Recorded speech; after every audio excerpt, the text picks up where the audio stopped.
Good afternoon, good evening, good morning, whatever may be, wherever you may be. Welcome to the Darth Grumpy Dad Games Twitch stream.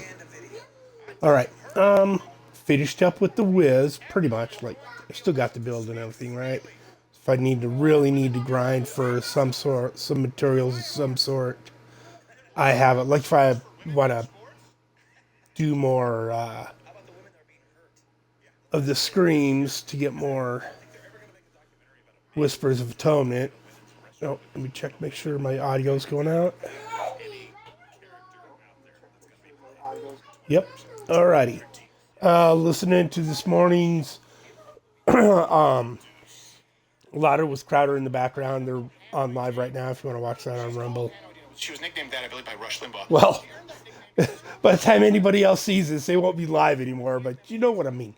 You know what I mean. She traveled with North Vietnamese on a propaganda tour. All right. This North Vietnamese here, famous anti-air. So, got the POJ put together yesterday. Actually, if you see what they're doing, conditions are great. They're actually not what the United States propagandists want you to believe. Right? That big thing was a Hilton. It was referred to as a Hanoi Hilton because there were people saying, "Oh, it's after I finished the stream yesterday, fed the kiddos lunch, and then their dad came home, and he's like, "Oh, I got to go pick up the kids real quick," and so I didn't go live again. I was just play. This should only be 20 minutes, and he had to go to the store too, so it was like another couple hours, at least an hour and a half. I was grinding on this guy. I was just running cow sticks, right? I was just running cow sticks. Managed to get a Wu Kim Lao, and I put a crucible on it, and I picked up enough primals to put ashes on that, make that one primal. So, and the reason I'm running with this instead of, like, if we go look at the leaderboards real quick, Greater Rifts, Monkey Monk, Top Global with a 150. They are running, oh yeah, this build. No, I do. They're running, this is an LOD set, right? It's called LOD, because that gem right there, the Legacy of Dreams, which means it's a no set. Right? There's one green piece in it, but it's just the one. And it's because they can roll. See, they rolled the fire skill on it. That's why they run with the Blackthorns, because they can roll fire skill on it. Right? And Leah, that's a pretty good piece, man. Six out of 650 DAX. Yeah, that's a pretty good piece. And then they're 20% fire skill. Right, so then we have fire skill. Right, so it's a minions build. That's why they have Enforcer on it. Right, so pets do more damage. Squirts with, oh, look, fire damage. So that's 20, 40, I think they probably have fire damage on something here. No, they don't. 40, 60% increased fire damage. Right? Oh, and then Cinder Coat, so it's 80% fire damage. Let's see if they have, are they wearing Mage Fist as well? Nope, Stone Gauntlets. All right. You got to have a lot of cooldown to run these, because you need to pop your Epiphany, needs to pop pretty regular, be up almost 100%, because Epiphany counters the downside of Stone Gauntlets, which is getting hit increases your armor 50%, but reduces your movement speed by 15%, and attack speed by 20%, and it stacks 5 times. Like, if your Epiphany isn't popping in regular, you're looking like slow-mo Turtle Boy, just barely moving. But I mean, it'll help keep you alive, but your Epiphany needs to be up to counteract that, right? So, yeah. Sokrins. Gaze. I don't know. I like Sokrins. Seems like I also would run Leorix, or what's something else I'd run in here too. Because sometimes, I mean,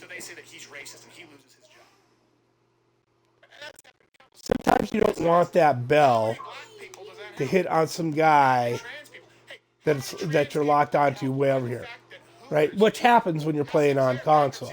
On PC, your mouse, you use the mouse and you point at the guy you want and you drop the bell on it, right?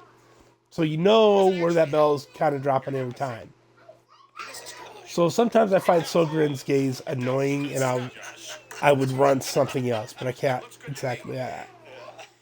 Maybe those lowers, it might have been lower, so I could get more cooldown reduction, right?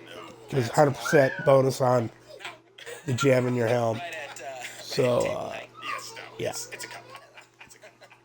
But anyways, so got these, and I was running cow sticks to get mats to right, just to collect more monk set pieces. I haven't even looked to double check what sets I need. I know POJ is not one of them, right? Oops. Yeah, leaderboards, conquest, years of war, Y for details.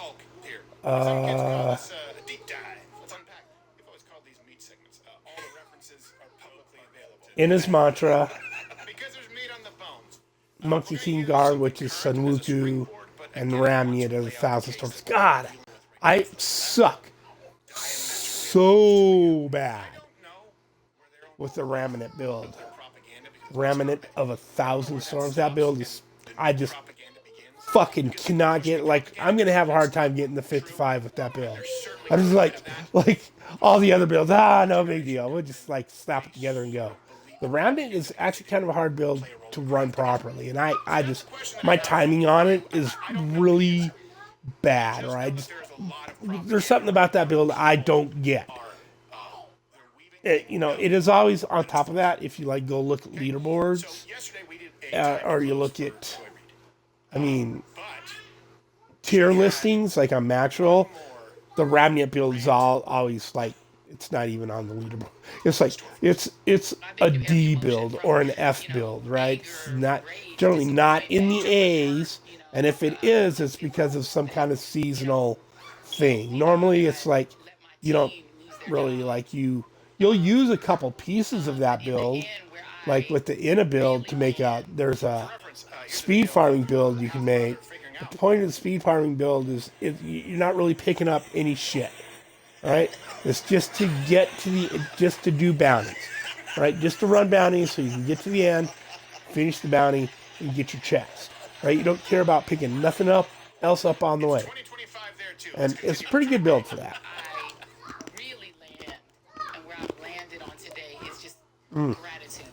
Good stuff. Little cacker. Oh, yeah. Joy Reid got canned for making racist comments on her. Like, it was bad. But anyways, that's what I've been doing so I can get those other two sets that I've just been running cow sticks. Because while I was doing that, this dropped and this dropped. I got into T16 without, I think I just had that. But it wasn't, I hadn't rolled it yet. I haven't rolled this one either. I'm pretty sure. I like the area damage. I would have to roll. There's nothing on this I would want to roll off to get 10% damage. That 24% area damage is pretty good. Because the way the build works is you're running your Tempest Rush, right? And then when you let go of the Tempest Rush, you can see on the screen over there, should be building up. Oh, do we need that going? Right, you're building up a constant amount of damage. And when you let off on it, watch this, you'll see this white pop. What the fuck? What do they want to share? Well, we'll get to your do I have the wrong? Share those. No, that's her value. Yeah, exactly. She does have. You say zero value, but she. Oh, that's okay. Yep, I never did come in here and change it. My bad. That was really stupid. I got every other one. Oh, forgot to put Desert Shroud on. That was the last one that I got at 60, and then I quit streaming, and I just jumped on like, oh, I'll just be 10, 15 minutes, and was just jumping in some cow sticks. I had no wonder why it was okay. Master Wind is proper. Like, I'll run other stuff on this once in a while, or not even run, right? Because part of the build is getting Sweeping Wind gains the effect of every rune, right? So you actually don't need to pick a rune for Sweeping Wind if you don't want to.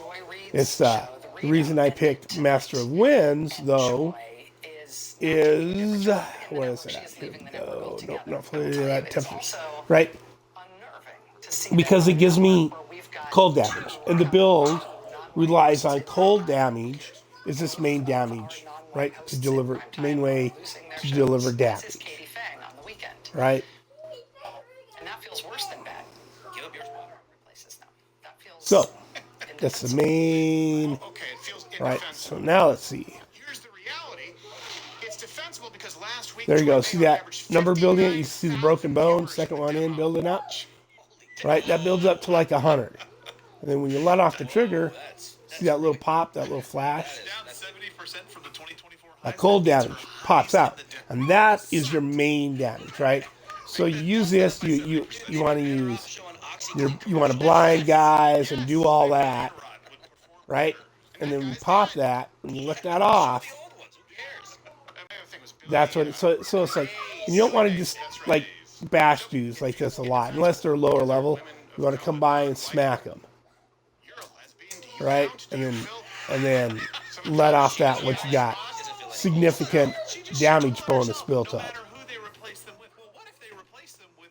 Which it's easy to forget that. It's easy to run this shit wrong. And then there's a couple different things. So like for now, right now, because I'm just kind of farming with it, I'm not worried about shit. I have Wall of Wind on, right? So Cyclone Strike pulls guys in and freezes them.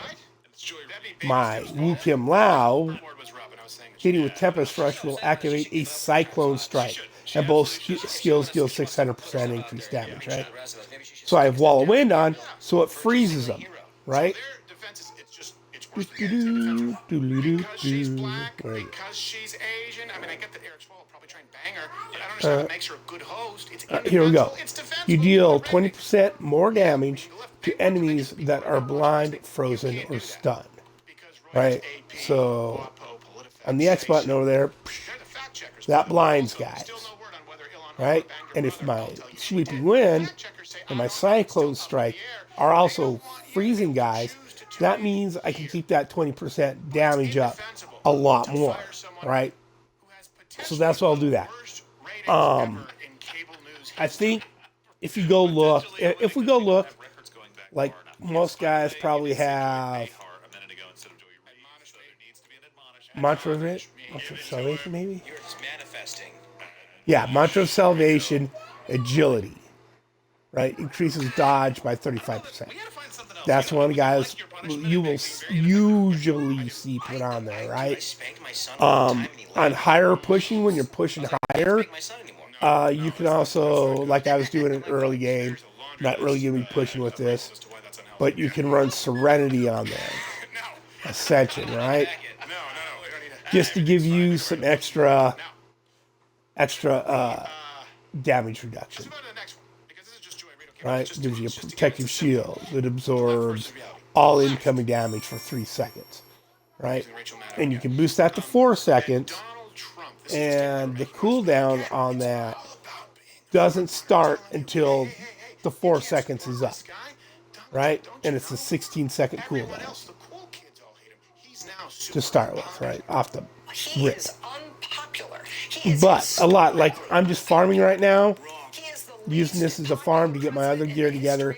So I'm just running. Where the hell? How did I go right past it? There it is. Wall of Wind. Just to help me get through these T16 guys faster. Right, whole point. In the cube, I'm running balance. You have to have balance to make the build work. Have to have it. Normally on the second slot, it's going to be Mantles of Channeling, right? And then Ring of Graduate. I have Kirishiro Soul, because then my Sweeping Wind doesn't go away unless I die, right? And because part of the build, right, is you get increase 5% increased movement speed for every stack of Sweeping Wind. Vengeful Wind gives you 10 extra stacks, I think. Yeah, 10 extra stacks. Naturally caps at 3, which gives us, as you can see, where the Y button is, 13 stacks of Sweeping Wind. So it's just a lot of like you haul ass. Now I think I'm still in adventure mode here. So then one of our things in here is right there. 10% movement speed uncapped. Right? So you're, yeah. And then on top of that, because it's my farming build, I have Boot of the Hoarder. Boot of the Hoarder, not only do you get a 100% chance on killing an enemy for gold to drop, right? It gives you a 30% increased movement speed for 2 seconds after picking up gold. So, yeah, it clips right along. I get in my double death breath, out of the altar. So I think I still have, yeah, I'm still, because I haven't went and farmed up another Ring of Grandeur. So I don't have my Gloves of Worship that I generally have on the follower. Right? So that the shrine effects that I get from popping a potion last 10 minutes, which is usually a pretty good thing for farming. But anyways, I was doing these to get pieces to finish my 3 sets, and then once I get fairly confident I have the Innis set, the Ramnia set, and the Sunroofu set, enough pieces to run it, then we'll run our 55s, and then I think all I'll have left is boss mode, which I'll do with this build. Right? Which I'll do with this build. Hauls ass. I haven't done it in a long time, so it might take a minute. Like, it might take a couple of tries. It takes, 20 minutes. So it might be one whole stream where I'm just practicing that before I get it. I haven't done it in a while. When I was doing it, like, when it was pretty regular, that boss mode was one of the conquests, I could do it first try a lot of times. But, Jesus. So, let's go back to these. And I am in 216, right? Yes. Now, and here's the thing, too, with this build. I have to say. It's squishy. It's squishy. Right? You don't have... Oh, I got it. So what if I say? Yeah, only 200. But, so really, at the end of the day, you want to get... Like, I should actually be putting some dexterity on these. Get more damage. And... Right. That's still... I just have that in there for the gold. To get more gold. Gold farming. Everything else. Right. I could put dex in here, but that's not giving me any damage reduction. Right. You get more out of all resist than you would, like, say armor. Right? Armor's great for physical. All resist is good for the elemental damage. But anyway, so let's pop one of these. I got a few of them, so we can run them. Right? Just run them. See if I can get my other sets going. There we go. See how everything snaps together and just pops. Oh, there's my first portal. Boop.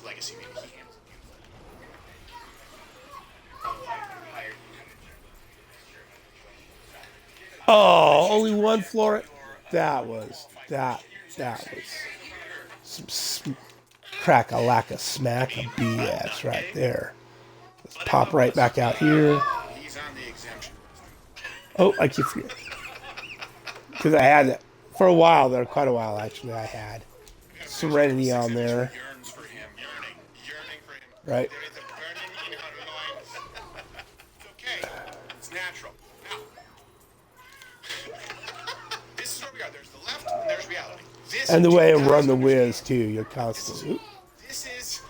constantly holding down the RB. Oh, see, kind of squishy. Squishy, just tried to run by. He's just running by. And then you gotta wait for it to build your. Right. And if you want, right, because you can run Aquilocuras in your cube as well, right? Because you use very little resource. So once you get your resource built up with this build, the build itself is a resource generator, right? So it's always full. So you can. Oh, another one already. Jeez. Mega is a Nazi theology. He doesn't know what a Nazi is. He doesn't know that the Nazis were Marxists. So, yeah. And the creator of the douchey hipster starter kit. I think that's Doc Holliday. Or Wyatt Earp, one of the two. I'll be your guest. Oh, getting a call.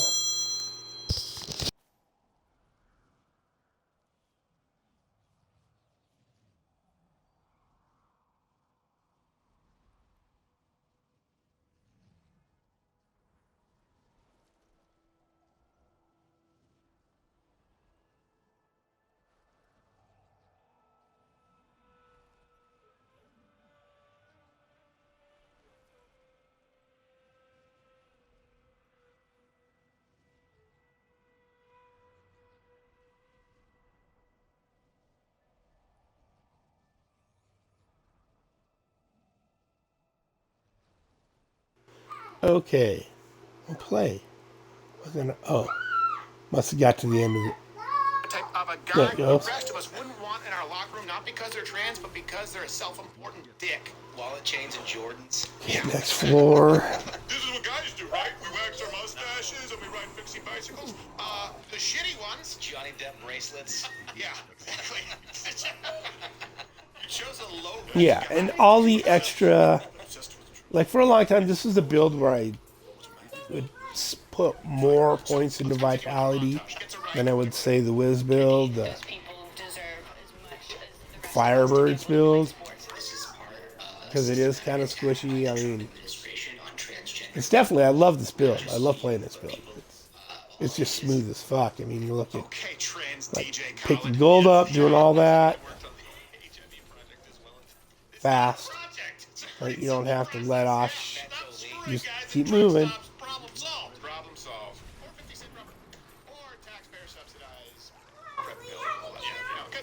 Picks up gold immediately. It's not laying all over. Here's the reality. Americans aren't buying it. They want to isolate you. They want you to feel like you're some kind of a fascist. Yeah, like you're some kind of Nazi. way. Like you're anti-trans. That you have a phobia, which I guess you get over through touch therapy if you're Eddie Murphy on a corner in Los Angeles.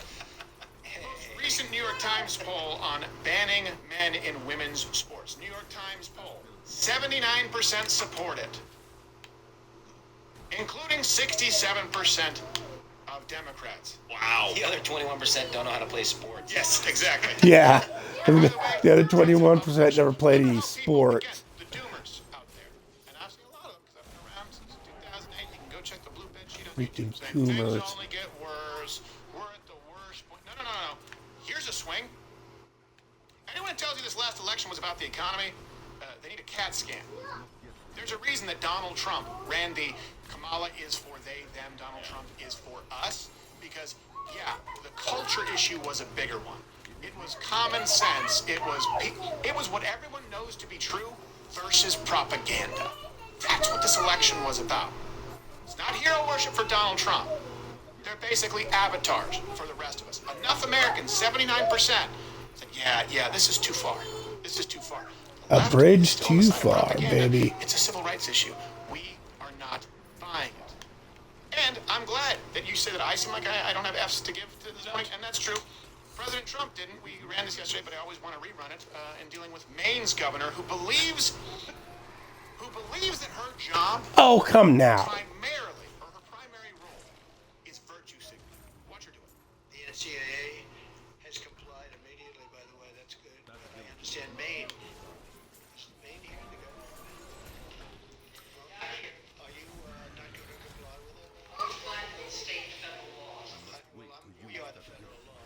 You better do it. Because you're not going to get any federal funding at all if you don't. And by the way, your population, even though it's somewhat your population, it doesn't want men playing in women's sports. So you better, Shit. comply because otherwise you're not getting any federal funding. Every state, good. I'll see you. Good. I look forward to that. That should be a real easy one. Look at that. See, you gotta have, and that's one of these bills too. Politics. This build, a lot of your damage reduction comes from your squirt, so that needs to be at 10 all the time, right? You just gotta get stuff leveled up and keep it up. Right, damage reduction while attacking with Tempest Rush reduces damage reduction by 50%. Right, so if you stop running to pop that, right, when you do that, your damage reduction goes away, right? Or you stop to pick shit up.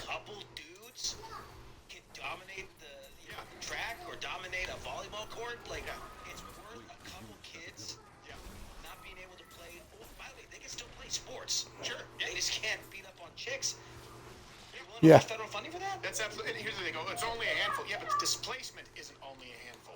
Second is different from first. Third is different from second, and fourth is different from third. And if you were going to be third and now you're sixth, guess what? That changes the course of your life. Yep. As the left calls it. See that's fucking bullshit. See, that's something about this build. I think sometimes you just fucking die. Comes off of what we were dealing with yesterday. Right?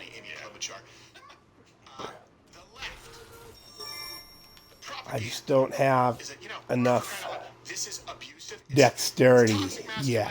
It's patriarchy, it's fascism, so that's why I end up. It's abusive to ask Dodge helps. I mean, it helps, but what kind of work they're doing. you know, we'll go with the mantra for a while. We just who had been working from home to report to the mantra office of agility. Order them to explain why they should have a job next week by giving him examples of what they accomplished last week. He demanded 5 examples by midnight tonight. The morale Still. is abysmal right now. We are being told we're not worth the money that is spent on us. This is just another step in the demonization and harassment of employees who have only worked to serve the American people. Chris Kirkpatrick's not aging well. Now, Oh! That's the guy that women trans to. yes, exactly. That's the dude. I went into the barber shop and I said, give me these Xerxes. Now, Give me this that's the Xerxes. propaganda. They want you to believe that you're in the minority if you think people should be held accountable for their jobs. Kind of looked Here's down the for a second. reality. Didn't realize I was that All close to references that available, and chest. one of these references is quite a bit of fun. There's still shit to farm. The Reddit Fed News, the Reddit that exists at the message board, this is from 2 years ago, just so you know. The reality is that a lot of federal workers don't do anything. Why? Because they've said so. They've since gone in and deleted their posts. So this was a question on the Reddit, the feed there of Fed News. It said, how many hours do you spend a day or week working? Here are quite a few answers. Probably 20 to 25 a week, sometimes more, sometimes less. How could it be Sometimes. less? The 20. There's no reward for working hard and no punishment for being lazy. New rules! Here's another one. No, I rarely you hit don't 40 hours a week say. of actual work. Most weeks it's 20 hours more. a week of real work. The other 20 are prep, reading, or thinking while staring at the screen. Other one, honestly, I find it hard to not be bored. I can finish all my tasks before lunch, and I'm really just sitting there waiting for someone that needs help. This was all over. This was a message board, effectively, a forum, a subreddit, where people were talking about their experiences working for the federal government, and they've since been wiped because those same people now want to push the propaganda. I work hard. I work just as hard as anyone else, and I deserve this job. This is also one of the Deserve a reasons job, why and you don't work hard. Osmond I haven't Gold seen a 40-hour work week since I was a teenager. is kind of anti-big gov, right? There's no Another, cut, he's just a Steven. streamer, By the way, I want us to fact check this. really popular streamer. I'm not saying don't get me wrong. I'm not discrediting the thing he's built. He put a lot of fucking hours in streaming, lots and lots and lots of hours, and it's paid off for him. He's got a huge audience now. But he used to work for the government, and I'm not 100% the capacity. But what Crowder is talking about here was one of Osmond Gold's criticisms, right?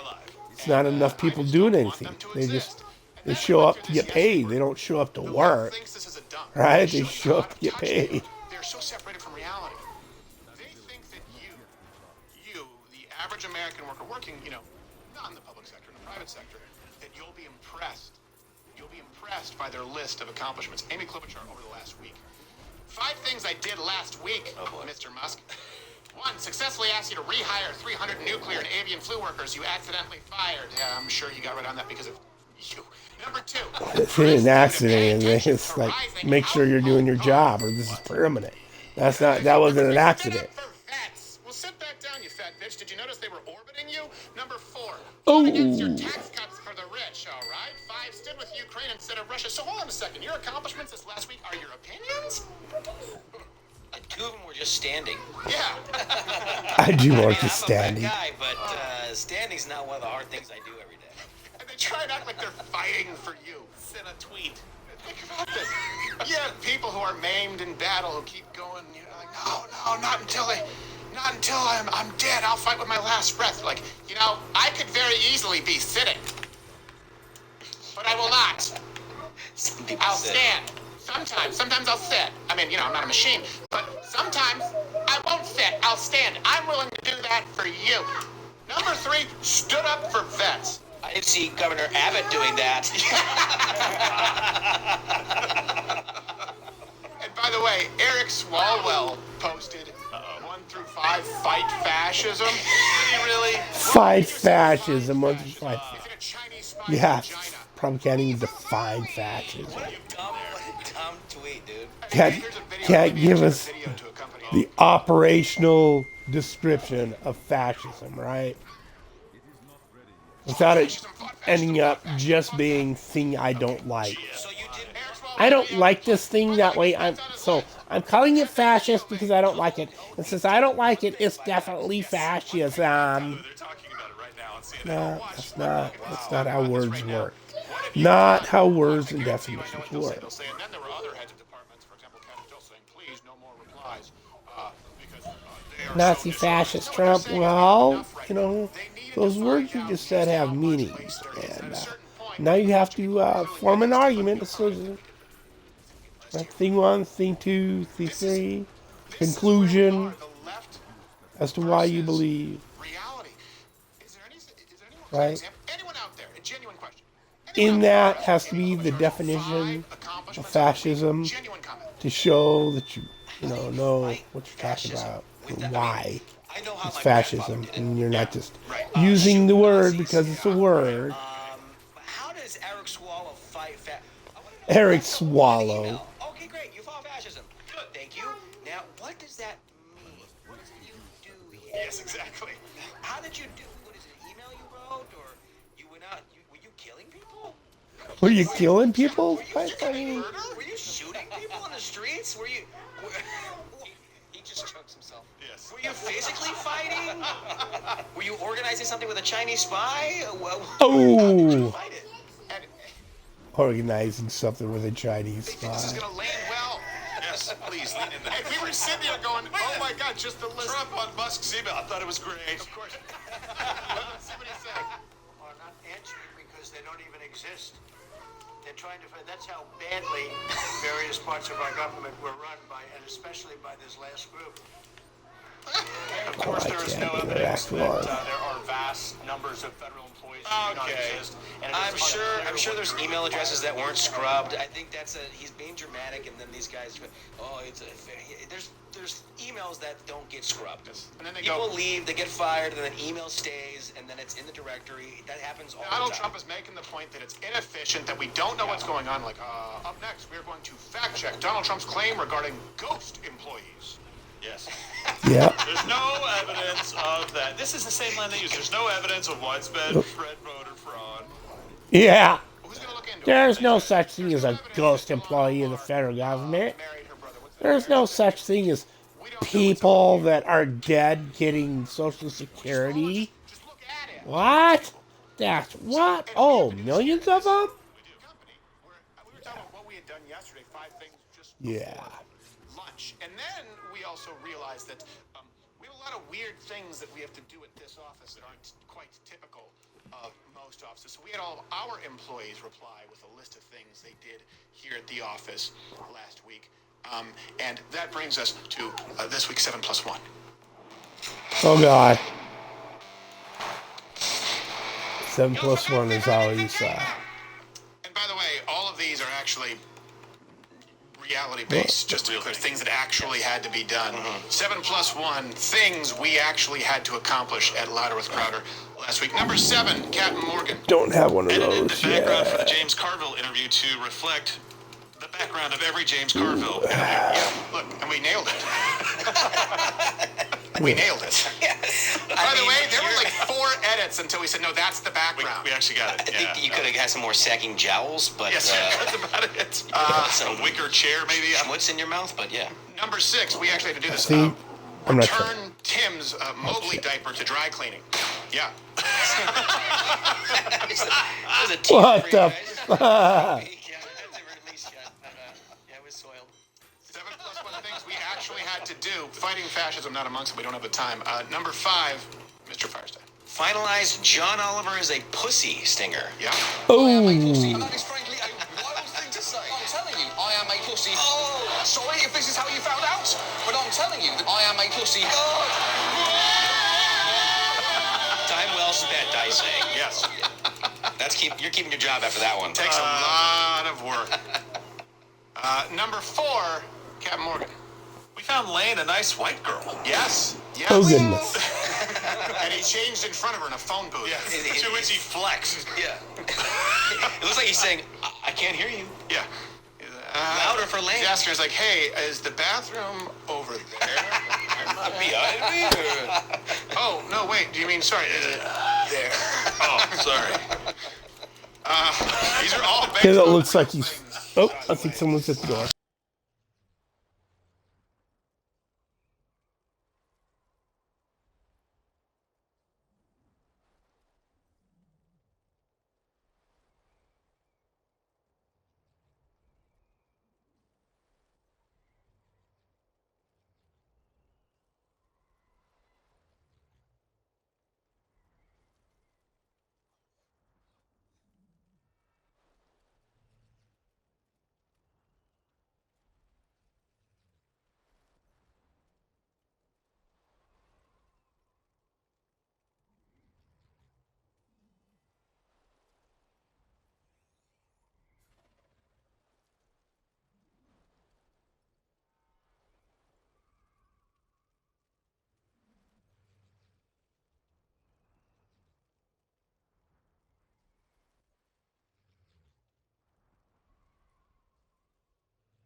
One time, I miscast the charm spell, and Sister Liza was fawning over me for a fortnight.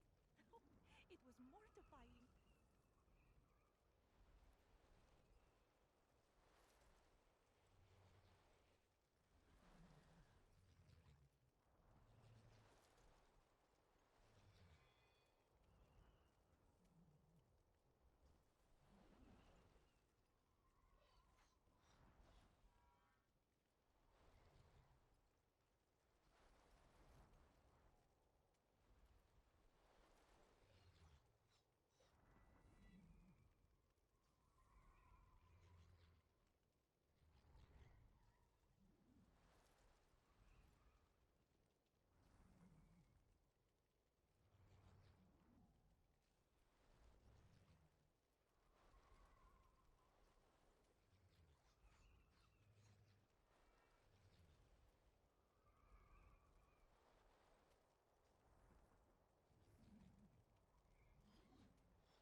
Oh, excuse me for being AFK again. A popular person today, apparently. I already have one of those. Switch necklace I have right now. It'll work. It doesn't have stacks on it or whatever, but it'll work for now. Let's see if I have these things.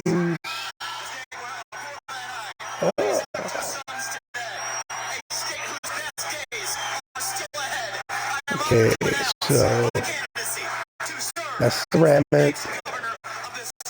Oh, I don't need Ulianas. I don't need Ulianas. I need Innas. Doesn't really track with the body language and the tone. I will not be combative. The great state. Wait a minute. The greatest state. I'm just hoping what was it? Oh yeah, Sanukus. That's the other one I need. Okay, so what am I not? Looking at this shit. Innas. Don't need Julianas. Sanuku shines. Give me that necklace probably.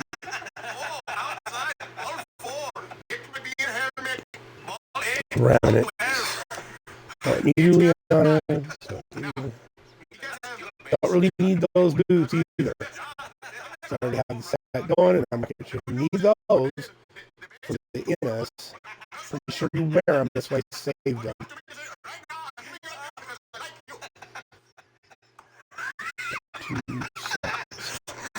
So he has right now, as far as the early polling, he's at 46%. So that's pretty good. But that brings us to the next actual. He's been here. Okay, so let's keep. Yeah, that's the best one there. He shows that he's really give me pause, to be clear. So, like, here would be my top questions, and I would love, especially this is one of those scenarios where if you comment below, if you leave your questions, there's a good chance that they will answer, especially if you're from Ohio. And I know that he will. I know there's like different builds you can do this, so I'm not. I think he even was working on a combo in his POJ for a while for just the farm build. It was all right, but it never really. All right, so there's our remnants, our monkey kings. Don't need those. And we'll figure out which one's better later. And we need those. Don't need those. Don't need those anymore. And first generation engineers over Native Americans isn't because of an innate American IQ deficit, a lazy and wrong explanation. A key part of it comes down to the C word culture. Tough questions demand tough answers, and if we're really serious about fixing the problem, we confront the truth. More movies like Whiplash, fewer reruns of Friends, more math during fewer sleepovers, more weekend science competitions, fewer setting, more cartoons, more books, less TV, more creating, less chilling, more extracurriculars, less hanging out at the mall. Okay, that isn't bad in and of itself. Yeah. But saying that, look, if these tech workers, if these brilliant tech workers, or I should say, if the best in the world come from India. What the heck? Did it already finish? Yeah, they must have wrapped up and this is not playing now. And it like you can come back and watch it later on Rumble, or you can watch it censored on YouTube. But until they finish the rest of the show, which will probably be another hour or so, you can't go back and watch the first hours. It'll be up again later.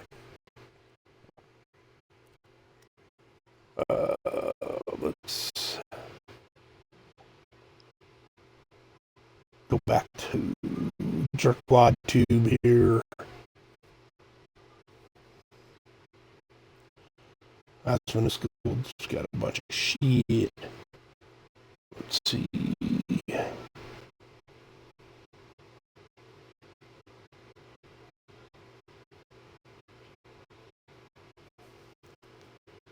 Monday Mingle from yesterday. I mean, that's like 6 hours. That would be then I wouldn't have to worry about looking for nothing again. There was a debate again, Andrew Wilson last night against the Gematria guy. And it was just super like same, just if you want to watch it, like I listened to it once, just because I enjoy hearing Andrew's arguments. They're always pretty good arguments. Sometimes he goes a little off on his attitude, but yeah, the dude is just like, it was bad. It was just bad. I can't handle listening to it again. Let's see what we have over at Modern Day Debate.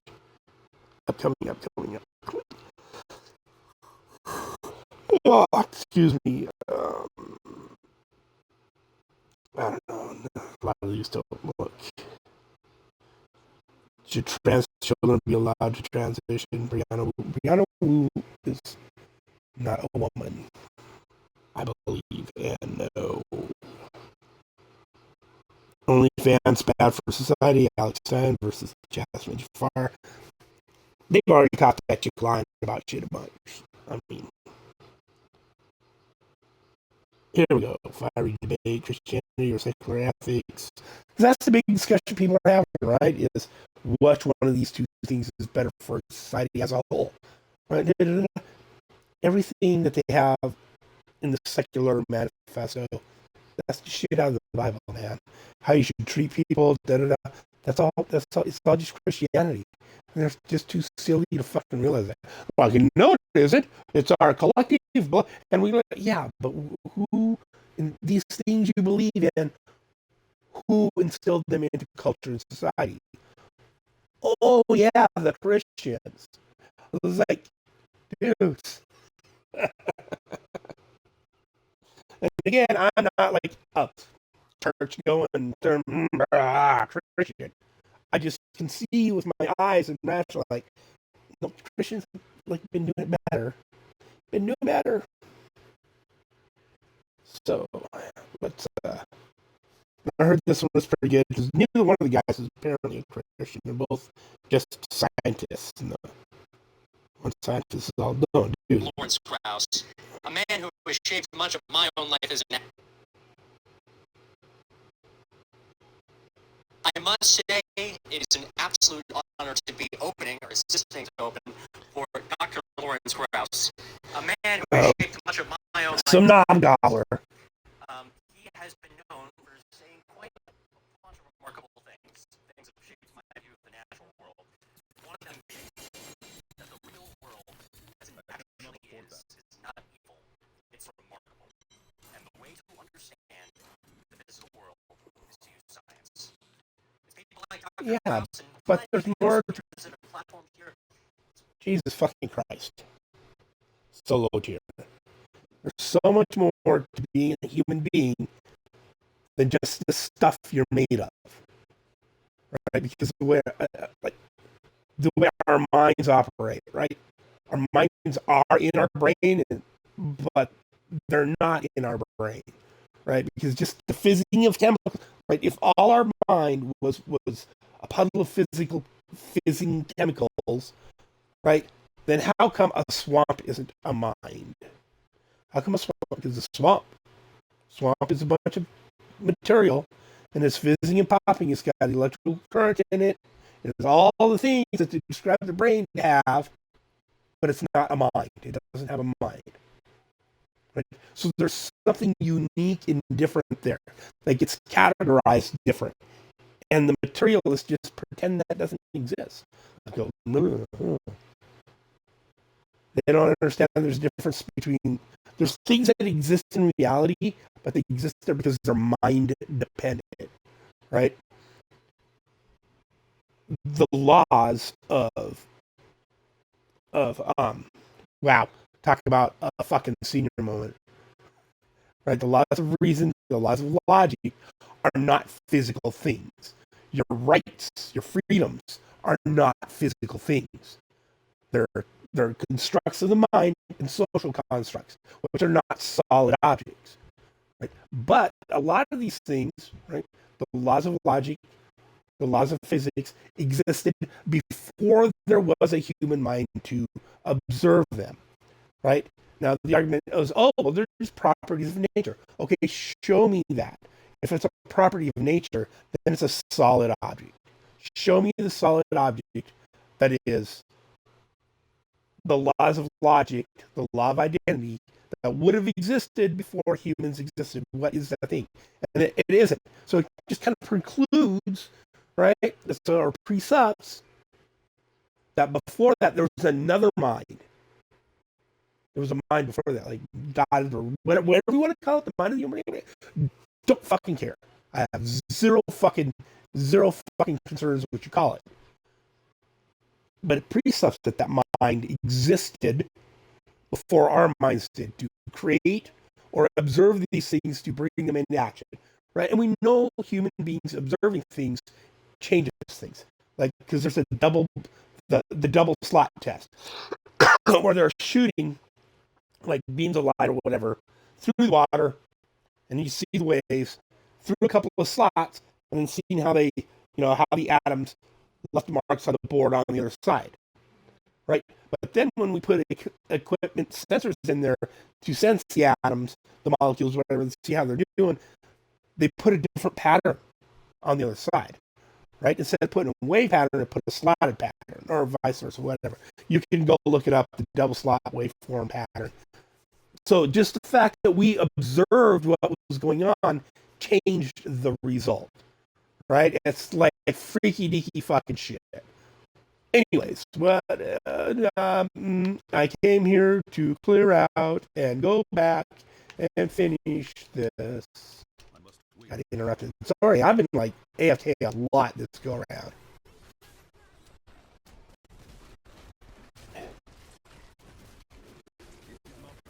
Oh, come on. There's something else too. Sometimes when you let off that when you let off the trigger, it doesn't fire your thing right away. There it did. Sometimes it takes a second. And that second you're off the trigger, you die.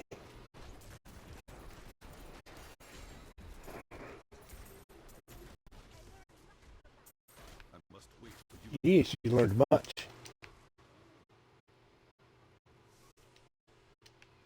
Okay, anyway, so back to my organization, Atheists for Liberty, is thrilled to sponsor DebateCon 5 this year. Not only today, but tomorrow as well. Like, and these atheists just keep getting knocked down. It's not like James for helping us out. You can believe us here and also giving everybody you can be a full-blooded atheist. You can like choose. Like I'm kind of on the fence. I guess be described as an agnostic. Yeah, maybe could be. Right, agnostic, but not gnostic because I don't fully believe that all these other faiths and gods and religions out there quite jive. They don't quite jive right with the flourishing of mankind, or they just don't. Ooh.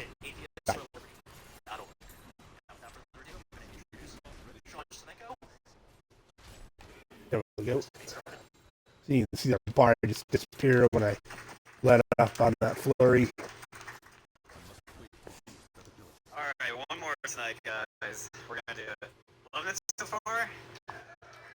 Ready for dates? Yeah, and a lot of I really think the atheists who set up this debate con with modern day debate seriously thought, oh my god.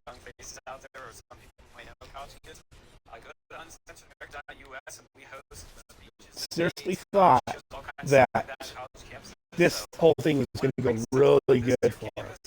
That they were going to get the pre-stuffers this time. God damn it.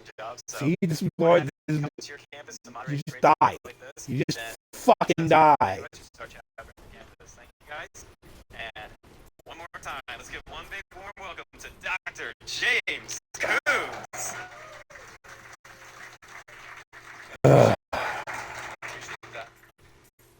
Well, at least I don't have to repair my shit. Headliner debate. I'm going to introduce the debaters. Going first, Mike Jones, also known as Inspiring Philosophy, runs the YouTube channel Inspiring Philosophy and is a Christian YouTuber. He's received a Master's in Philosophy from the University of Arizona. Please give him a warm welcome with me. Yeah, I kind of missed some of that guy's introduction. So And Back, also, please, debaters, going first, Mike Jones, also known as Inspiring Philosophy. Job. So if you want to have him come to your campus and moderate a great debate like this, then uncensoredamerica.us, you can start a chapter on your campus. Thank you, guys. And one more time, let's give one big warm welcome to Dr. James Coons. Thank you, Sean. We are thrilled to have you here, folks, for our headliner debate. I'm going to introduce the debaters. Going first, Mike Jones, also known as Inspiring Philosophy, runs the YouTube channel Inspiring Philosophy and is a Christian YouTuber. He's received I guess Master's he is of Philosophy Christian. from the University of Arizona. Please give him a But he is a scholar.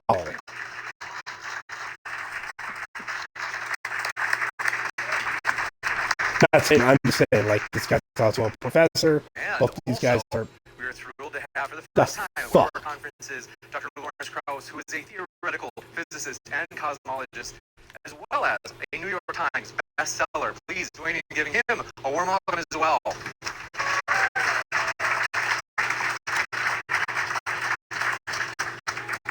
We're going to jump right into it with our opening statements. Mike Jones is going first. I have the timer set for you for your opening, Mike. Actually, no vote on this one. The floor is all yours. Oh, Jesus fucking Christ. Thank you, James, and thank you, Dr. Krauss, for agreeing to the debate. If you hear me coughing, just know this happens every winter. I'm pretty sure it's allergies. So, which is better for society, Christianity or secular ethics? I will argue that data and science clearly shows Christianity. But I first want to point out I will not be arguing that if we all became atheists tomorrow, that society would collapse, so we would experience immediate moral decay. I'll only be arguing that Christianity creates more optimal societies that can endure and generate progress. Again, see, this is the reason why I stick with life.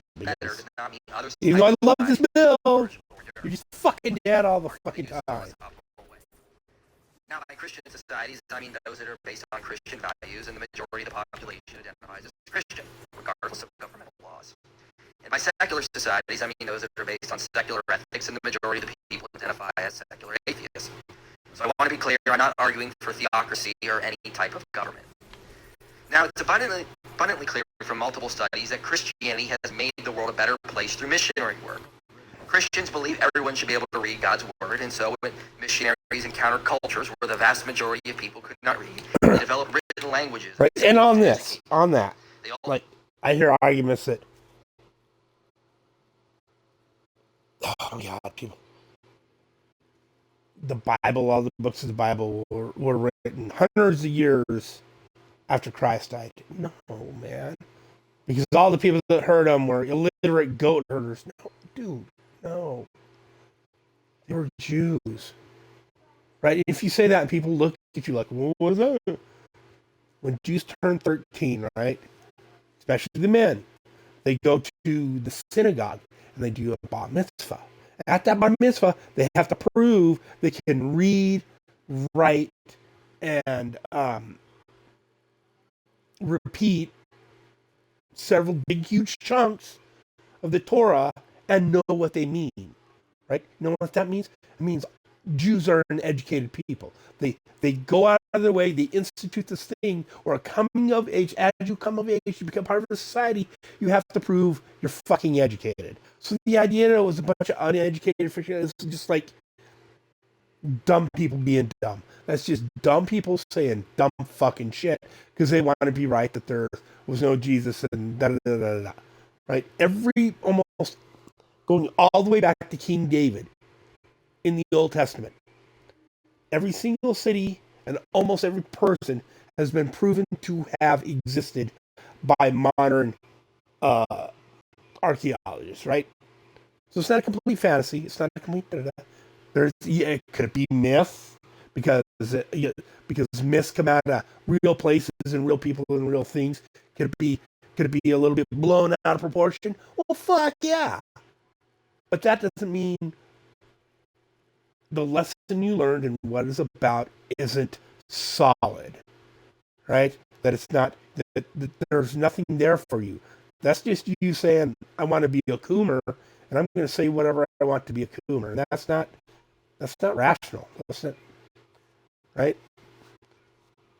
Like I've said before, I believe society goes back way further than what most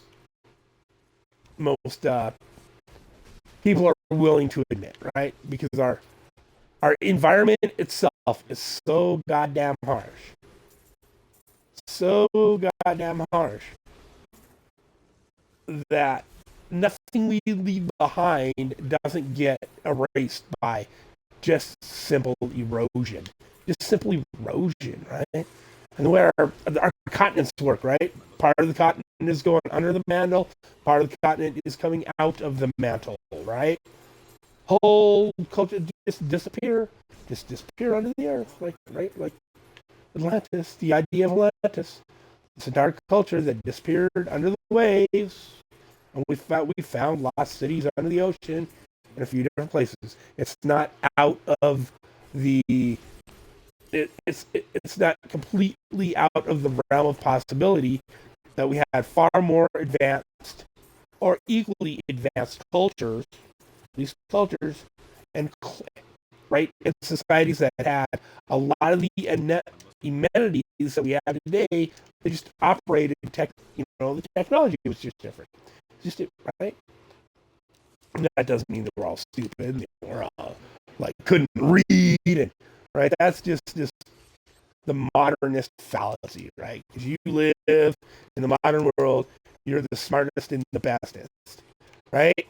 No, there's absolutely no proof that our society is the smartest and the bestest just because we're the newest, right? Because we're comparable. We're comparable. Just because we got better toys doesn't mean we're better, right? Doesn't mean we treat better. God, see that? Why didn't they all just die over there, like right here when I pop that? Boom.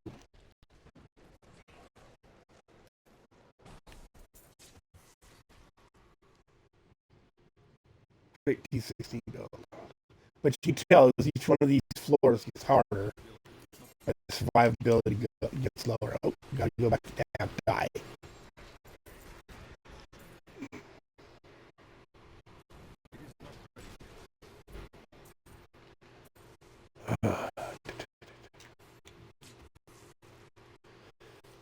Anyways, back to the. So wanted to keep people alive, so Christians came up with hospitals, and they advanced the study of medicine.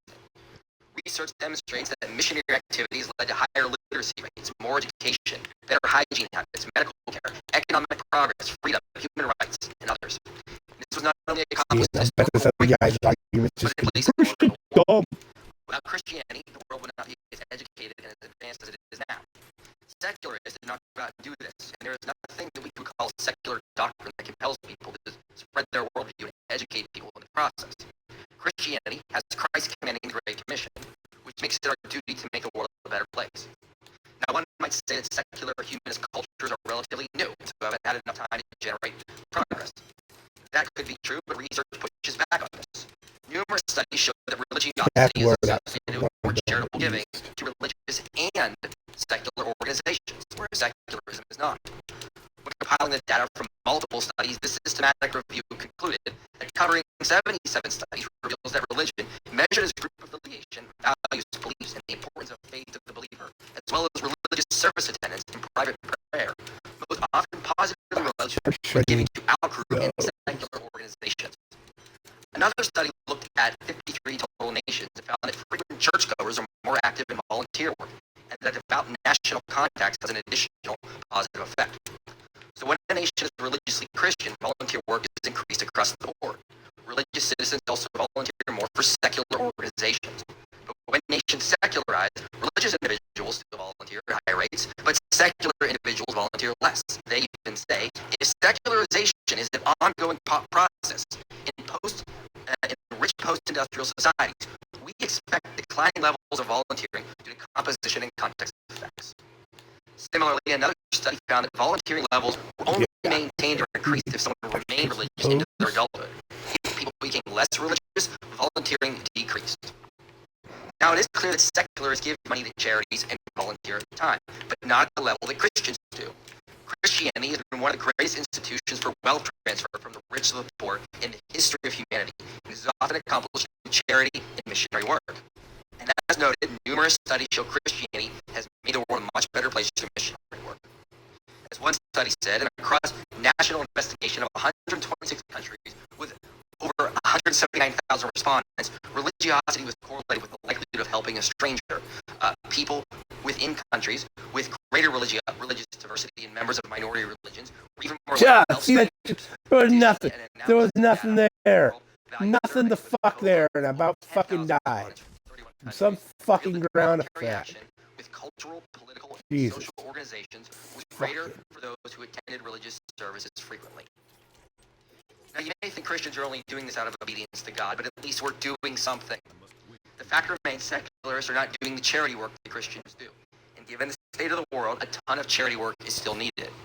So the data indicate Christianity leads to far more charity work inside the nation and beyond its borders.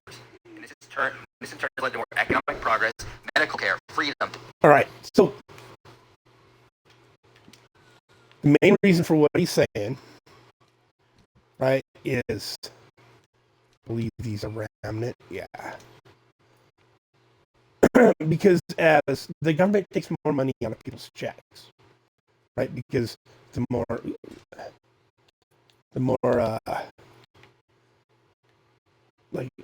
money the government takes out of people's checks, the less likely they're going to donate, right? Because they're all like, "Oh, this is what I paid taxes for," right? Well, unfortunately, way better. It's not how our government's run, really. It's not. Because governments become more and more bureaucratic, right? They get bigger and bigger and bigger, and they suck up more. Just like what we see going on with the Doge right now. That's what happens. That's what happens. And less of that money that's supposed to be going to your citizens in your country goes there. Right? So it's better to not have people relying on federal, state agencies. It's better that we do this stuff in our communities, and then it filters up to a bigger organization. That's right. It's just better. It just works better because people are more willing to give when they haven't already had a whole bunch forcibly taken from them. And so that's the difference. Like if there's high taxes and there's all these agencies, people are like, well, they're already taking a fuck ton of my money, so it's taken care of. And so now they're not going to want to give. They're not going to be as willing to help that guy right there, right? Okay, go on. Democracy, literacy, education, etc. When nations secularize, this will decrease. Which I think we all can agree is not a good thing. So on this issue, Christian societies clearly outperform secular ones, as even the secular humanist Phil Zuckerman admitted in this book. Religiously involved individuals also exhibit greater manifestations of pro-sociality than do those who are not religiously involved. Several studies have found that religious people tend to be more charitable, more generous, more likely to volunteer and donate blood than their secular peers are.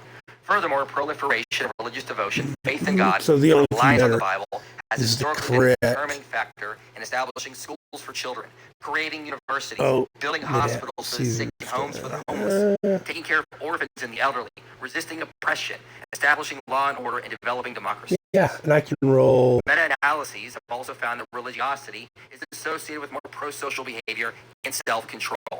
In an ever-increasing hostile world fueled by social media, more Christianity would be beneficial and aid in ways secularism cannot. Related to this is the issue of suicide and depression. Research that mostly pulls from sample sizes of Christians has demonstrated that religiosity is positively associated with lower levels of depression and suicide. These conclusions are robust, Vitality is multiple a better systematic stat and meta-analyses have than found. armor.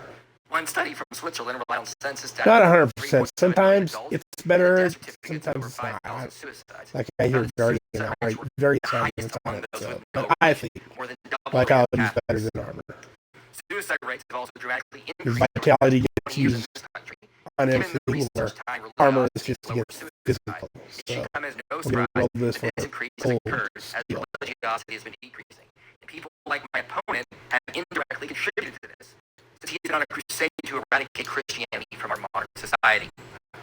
Religiosity is also positively associated with better mental health. Like the other way you can go about this too is data from over 800 rolling lightning skill on everything and then using the ring of Jordan. That's more pushing damage, right? So the reality is Christianity results in better mental health, lower depression, lower suicide rates, and secularism. Now, the next issue I want to focus on is the rise of nationalism and authoritarianism. With the recent rise of Christian nationalism, many people are worried about the effects of Christianity. But you might be surprised to find out that Christian nationalism seems to be more motivating among the least churched individuals on the right. This study from 2021 found that among that sounds like me. Christian nationalism was found among those who were the least religious. To quote, "We find no evidence that Christian nationalism mobilized church-based support in the election." They also say white nationalist groups in the United States explicitly use Christian nationalist rhetoric. But those who identify with such movements tend not to be strongly involved in mainstream Christian congregations.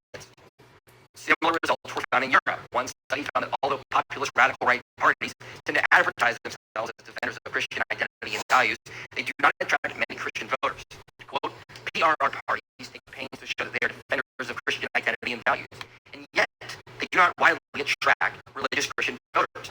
Our analysis confirms that paradox. As religiosity increases, the odds of voting for a PRR party instead of a mainstream right party decline." In an earlier study, it was found that anti-religious sentiment has been found to be more distressing to individuals who do not attend regular church service. Unchurched Christian nationalists are more likely to favor an authoritarian figure using populist appeals. In fact, Christian religiosity tends to aid in making one less likely to vote for a far radical right party. You might ask why this would be the case, but the logic isn't complicated. When individuals on the right leave traditional Christian religiosity, they tend to keep the symbols and the cultural heritage and then reinterpret them in political ways, thereby creating political religions that have repurposed Christian symbols. As Philip Gorski said, loose from its religious moorings, religious nationalism floats free of the ethical tether of Christian ethics and drifts even further in the direction of secular messianism and political authoritarianism. Roger Brubaker writes, "It is precisely the ongoing erosion of Christianity as doctrine, organization, and ritual that makes it easy to invoke Christianity That's why I as a like cultural and civilization most Christians that are practicing. Putatively shared values that have little or nothing Yeah, to do with they religious belief. want to get rid of abortion and they'd like to see less women in the workplace and yes, they'd love to see more people in church. But most of that stuff they don't want to achieve with laws, right? They just want to change how people look at it in the culture have more people that are more Christian in political places to help enforce that culture, to give the idea, right, that this is better. It's not writing a bunch of laws. You don't need to write a bunch of laws. That's right, like the human secularist. Well, you just know this thing is bad. Well, yeah, but you know it's bad because it's Christians. The Christians made this thing you're saying is bad. It was not bad before that. This should not be surprising since other research has found that Christianity is associated with citizen empowerment, voice and accountability, democratic values, human rights, and lower levels of corruption. Humans tend to be naturally religious, even if a small minority can refrain from this. Removing Christianity means man's natural religious inclinations are harnessed elsewhere. In an ever-increasing secularizing world, they are manifesting into political religions. You're hungry. Authoritarianism. Oh, it is not even close to lunchtime yet. You got... No. Go play your game with your brother. Finally, we'll look at the most damning issue for secularism. A secular culture may create well-being and although I'm hungry too. I actually did not eat breakfast. How would you feel if you didn't eat breakfast this morning? But I ate breakfast. So any given culture must be able to sustain itself. Somebody who doesn't understand how a hypothetical works. Christian societies have historically been able to do this by producing... Didn't ask if you ate breakfast, but how you would feel if you hadn't eaten breakfast. Right? To be clear, I'm not saying higher birth rates are necessarily better. If society produced 10 children per woman, that might create problems in food supply. What I'm saying is that a functioning society needs to at least have a sustainable birth rate. But the countries that rise the most, who have the most people, 2 babies per Some of couple. the lowest birth 2 rates babies in per nature. couple, In fact, just secularism to has keep been the exported around the world population through the internet at and media. level. All nations' birth rates have decreased, but secular nations are now below replacement levels. Eric Hoffman, who's not religious, knows that it's the conservatives and fundamentalists who are producing the most children because of religious tenets about being fruitful and multiplying. So he predicts in a few generations, the religious will take over and the secular societies will A lot of disappear. people want to Similarly, control the evolutionary schools and biologists Michael control Bloom the argues that education, religiosity has been selected because for most evolutionary liberalism advantage because it dies results in more outside of question the for my academic, opponent on this right? topic, Because because if you because increase people this for Richard work Dawkins, and they're out then in the real biological world and purpose they of see how humanity those is copying ideas the genes. just True, we don't should favor a fucking religious work, society, right? They since just don't fucking religiosity work. actually results in this getting accomplished. This study conducted a multivariable analysis of 58 countries and found that secularism, even in small Yeah, we amounts, had one is of those. associated with population stagnation or even decline absent substantial immigration, whereas highly religious countries have higher fertility rates that promote population growth. Many of the modern secular nations, after allowed immigration, deal with their aging and declining population. That means importing people from other cultures to tend to be more religious, who will go on to have more children and over time increase in population and replace the declining secularists. And also, Coffin notes if pious children simply assimilate into the secular mainstream, the radical effect of religious fertility quickly dissipates. Yep. So secularism doesn't seem to be something. So, what he's saying here is that people who leave their faith, who go out of the communities where, having children, being faithful, are a part of that community, quit having kids. Right? Why would you, if you believe, we are flesh bobbers that bob around, coom on each other, coom around, it's all about the cooming. I mean, why would you feel no sense of duty to the human race to procreate if all you think it is about is that I feel good when I do it? Right? There's more. There's more. There's more. Can endure for multiple generations. That's to allow immigration from other cultures to keep the population level. But this means it opens it up to being taken over by harmful cultures, like Salafi Islam, where rights and freedom will be removed, especially for women. Secularism indirectly contributes to that. Even if it is replaced by something like Christianity, the point is still that secularism is unsustainable. It cannot produce long-lasting well-being or progress if it slowly diminishes. Christianity, on the other hand, is able to produce sustainable cultures that endure and have historically led to a ton of human progress, thereby making the world a better place for humanity. Secularism cannot do this, and therefore it is not as good as Christianity. Now, there are many other variables we could look at that I don't have time to cover in my opening statement, but in terms of charity work, pro-sociality, generating progress, keeping authoritarianism at bay, and reducing depression, Christianity clearly outperforms secularism. Secular societies also do not provide replacement populations, and so cannot generate progress that can endure for multiple generations. Because of all these factors, Christianity is clearly better. Thank you.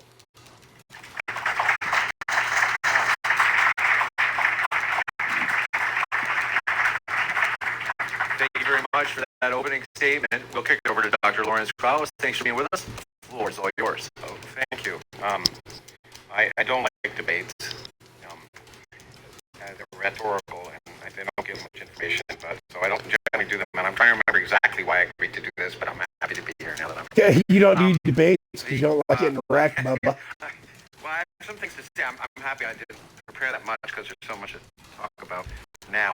I was told I'm on a crusade, and I thought that was an interesting choice of words, given that the crusades that I know of were Christian crusades. I'm not on a crusade, and they actually were rather categorical word fallacy. It was a Christian crusade in medieval times. So use the word crusade about someone like me is kind of ridiculous, because I'm not on a crusade to expel religiosity. I just want people to think for themselves. I'm on a crusade for education, knowledge, wonder, and awe, and that's all I care about. That leads to what? That leads to what? What is the point of it? The beauty of the universe. Is it to create better citizens in a better country? Or is it, I'm on a crusade.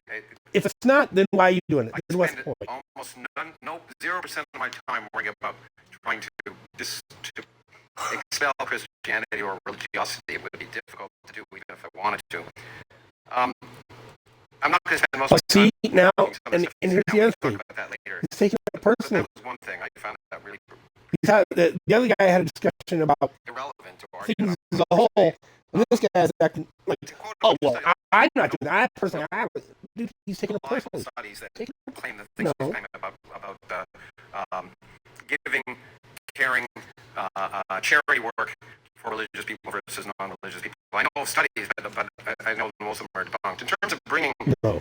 in terms of missionaries, another good choice of missionaries who generally destroyed the society they went to visit and replaced it with a Christian society, just telling people they were sinful, destroying the culture. So, and by the way, bringing medicine. stopping people from burning babies in open fires was bad, because that was the culture. Those cultures, they were eating, they were cannibals, and there was human sacrifice. Going somewhere and stopping that from happening was bad. Is that the argument? Right? When the conquistadors came to Central America, Mexico, and the Incas and Mayans were in power, and they were rounding up all the tribes from all over, from as far away as they could go, and they were bringing them into their main cities, and they were marching them up to temples, and they were chopping their hearts out and kicking the bodies down the stairs. And we put a stop to that. That was bad. That was bad. That's what the guy said. That was bad. We ought not have done that. We should just let that keep going. And I'm Native American.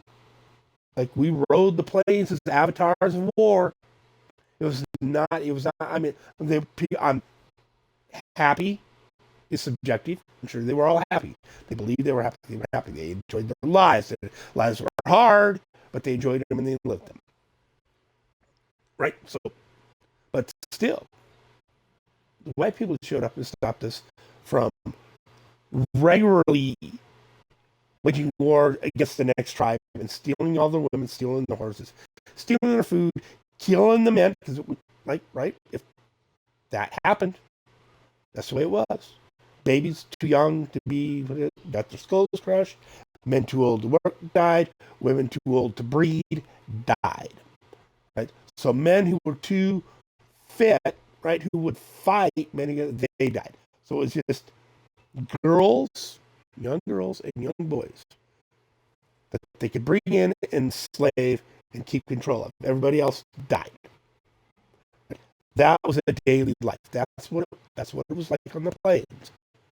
But that was Indian life, and you lived hand to mouth. Right? It was all about survival. It's hand to mouth. You go out every day, you find the food, and you eat the food immediately so you can survive. You go out every day, you find the water, you drink the water so you don't die of thirst. Right? It wasn't quite as harsh as that, but it was just above that level. Just above that level. And people like this act like white people showing up and giving us a better way to live was a bad thing. Right? Is it sad some of our cultures are gone, some of the ways, some of I'm not saying the whole of the culture was bad. There were good things about it. Right? I think most of the bad things have gone away and more of the good stuff stayed. And the downside, though, is then they created socialist utopia reservations to put us on, which ruined everyone's drive, which gave us UBIs, right? Universal incomes, and it ruined our people. It fucking fucked us up. Now, I'm not saying we shouldn't have our own land. I'm not saying we should gather together as cultures do, right? But we need to kick the government out. We need to get the federal government the fuck out of our people's lands. Go the fuck away. Like,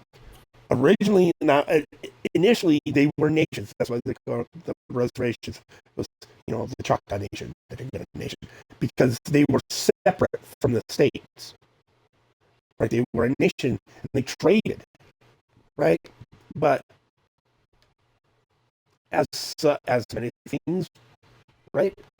there were resources on those reservations that other people wanted, so they took them, and we couldn't stop them. That's just the way. I mean, not much different from what we were doing to each other. Not any different at all.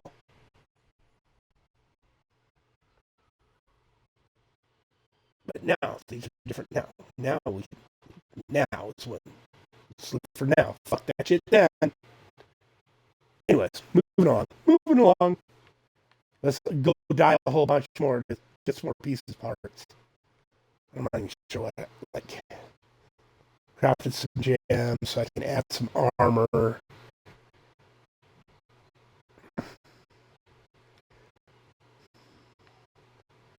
Give it cooldowns. It's just like.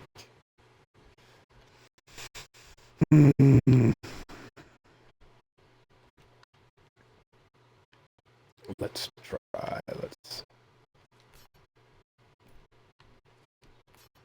I'm not sure how many green gems I got. I wasn't paying attention. Anyways, back to the debate.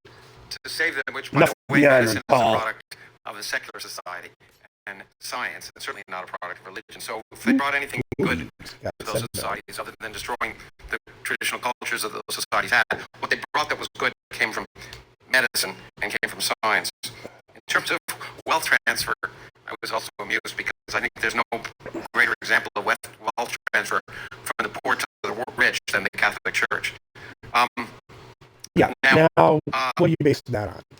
What are you basing that assertion on? In terms of, we were talking briefly at dinner time about a book by Jonathan Rauch. Again, not really a Christian. I don't go to church. I just hate when people fucking... Jonathan Rauch, a very thoughtful man, as you agreed. And his book is called Cross Purposes, fixing Christianity's broken promise to democracy or something. But in there he documents very carefully how 80% of evangelicals voted for MAGA far-right causes. And in terms of treatment of immigrants, that in fact those evangelicals, including J.D. Vance and others, are not particularly welcoming to immigrants. And listen to their talks. And what's wrong with that? Offspring. You've made an accusation. Christianity seems to find sex sinful. Procreation is a big part of it under certain circumstances. But if you're going to argue that the best religions are those that procreate the most, I think you should be converting to Islam or Hasidic Jews. He didn't say that. They procreate much more than Christians. So if it's an example of producing... But it is a point for the other guy. That religions procreate better. People with tight religious communities procreate more, and they will outbreed and overwhelm the ones who don't. That's, again, a way of the world, the way of reality, right? Which is, so the title is Christianity and Secular Ethics, which is better for society? I'm a scientist, so I tend to do things empirically, and I think the answer is therefore extremely clear. We've had 2,000 years. We've had Christian ethics for 2,000 years, okay, at least. But it's the liberal enlightenment that made the modern world what it is. We had 1,500 years or so of Christianity before the liberal secular enlightenment. What happened about that? Years of liberal Oh yeah, Christianity allowed for what did that teach us? Education and enlightenment of the mind. That is on which your daily life is the whole thing you're arguing for. The enlightenment. Teaching us, among other things, that we're not separate than animals. That we have a common ancestor. And that changed treatment of animals. Okay, I have to be a vegetarian because I don't like torturing animals. And they base that the whole idea of this. They base on like four fucking bones. They found 4 bones somewhere. We are humans, and we share a humanity, not an us versus them. The Enlightenment has taught us, therefore, that we should treat all other humans like we want to treat ourselves. We should, but are they treating the realization us that that women way? are not chattel did not come from Christianity; it came from the Enlightenment. Which was because of Realization that Christianity. homosexuality is completely natural. Oh my God, doesn't he know? Came from science, certainly not from Christianity. The realization that, say, for example, 10% of sheep are homosexual and have long-term homosexual relationships, they don't know they're sinning. The realization that sex is actually biological, it's not evil. Sex is not evil. It happens to be something that living beings do to procreate, as you point out. And it is not inherently evil. In fact, the realization that humans are complicated. I don't think They're the not good or evil, Christians they're make just the complicated. argument They have that good sex and evil in and aspects. of And itself we all do things that are is evil. what some people would be called good, some people would call evil. Right? But we're It's very the complicated. practice of it Human beings are not outside of purely the rational, constraints of the not purely relationship emotional. that they That makes find us evil. Not interesting. That so makes this guy's life making these interesting. claims. The realization that there's no such thing as original sin. What a disgusting idea to teach children. That there's original sin, that they're born in sin. That is child abuse. We are all born blank slates. We You're a have the potential jackass. to do amazing things. And that potential is The idea of inherent, original and sin, it's not determined before you're born.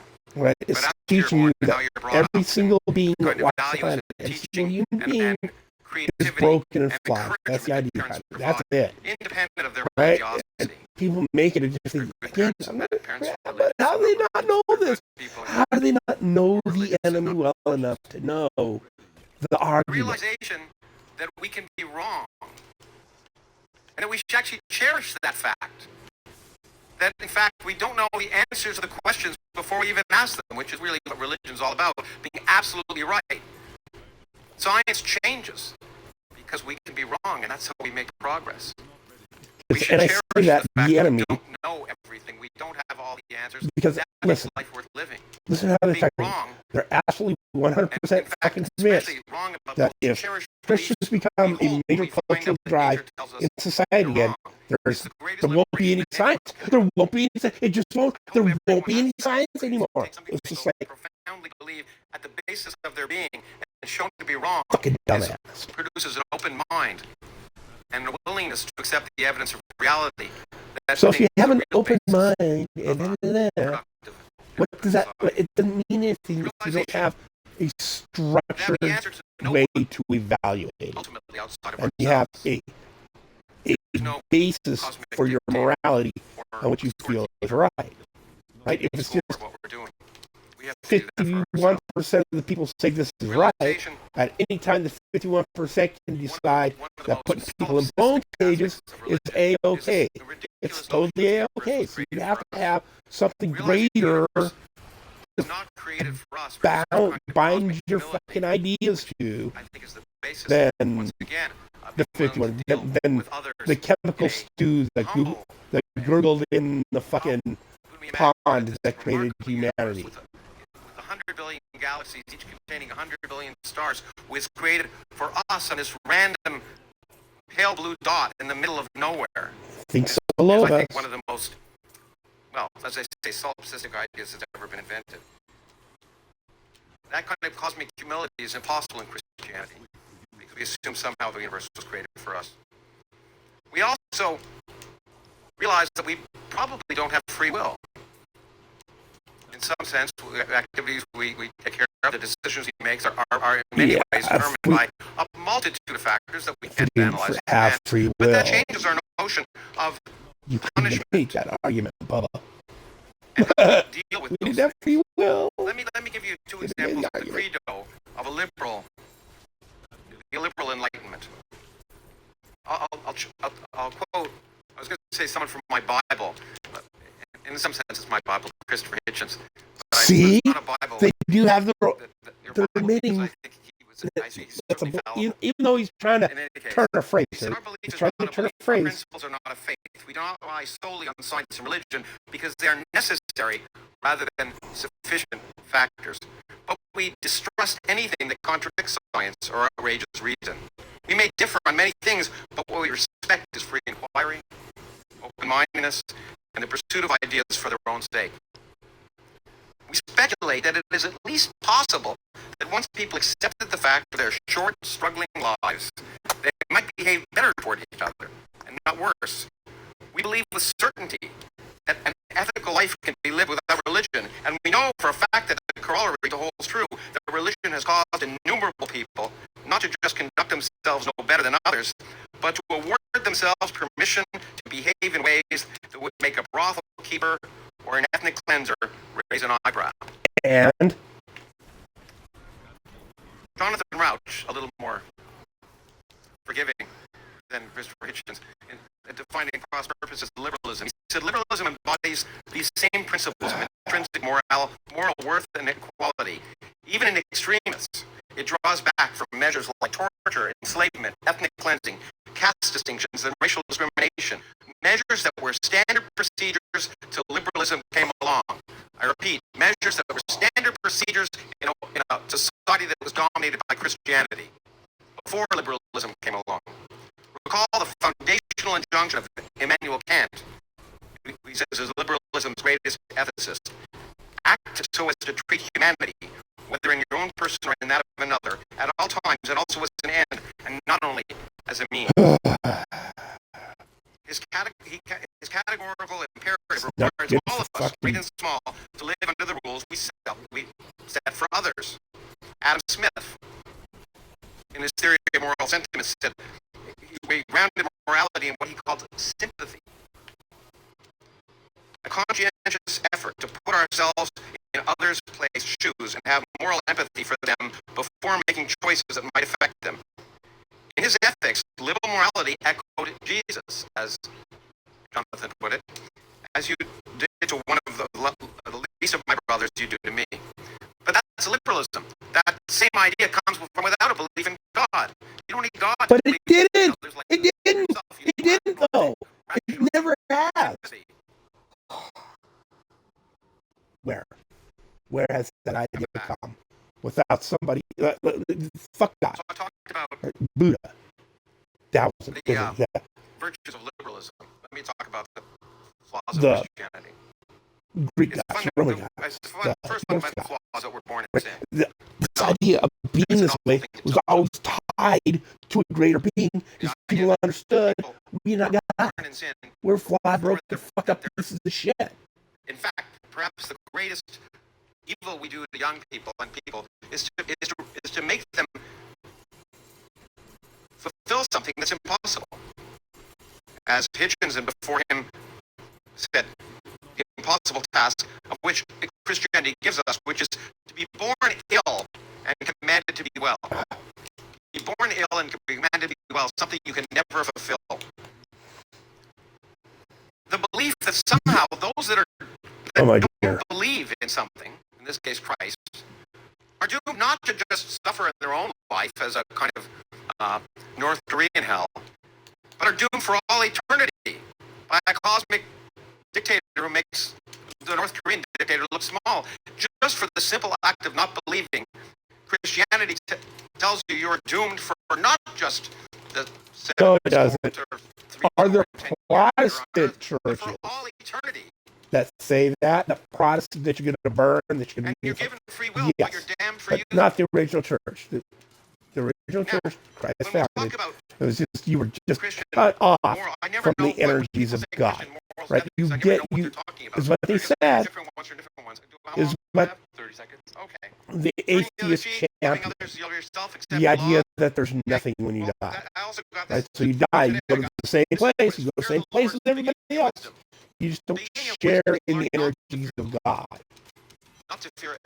So maybe atheists are fighting for the thing that God said they're going to get, but they don't. It's like, we want this because there's this and that. Well, you know, bro.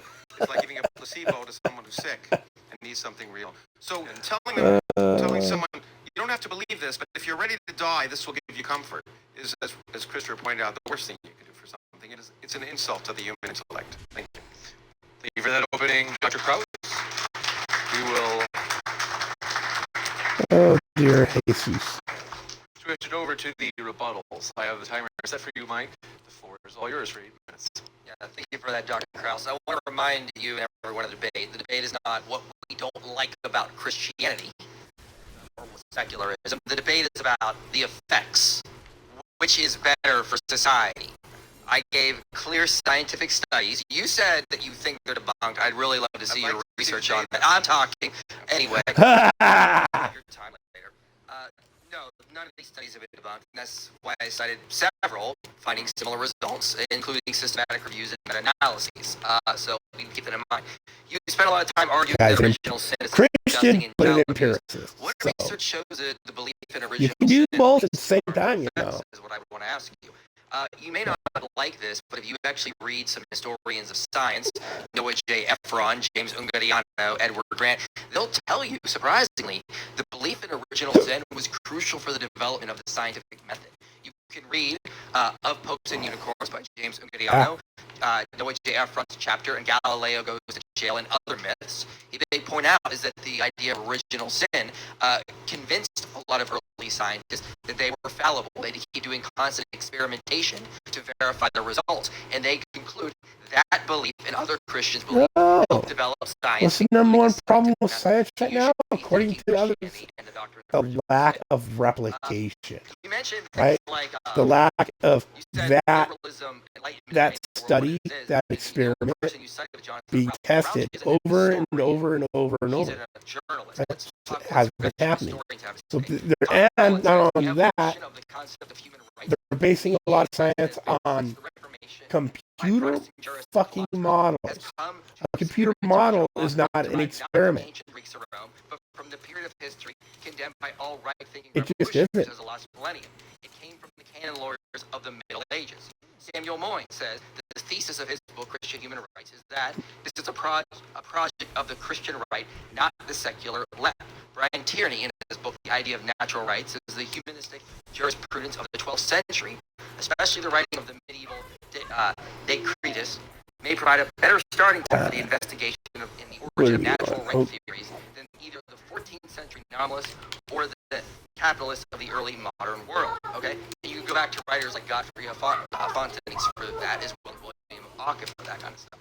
So actually, no, human rights, as historians will note, came out of the development of Christianity. And you say we have Christian ethics for 2,000 years.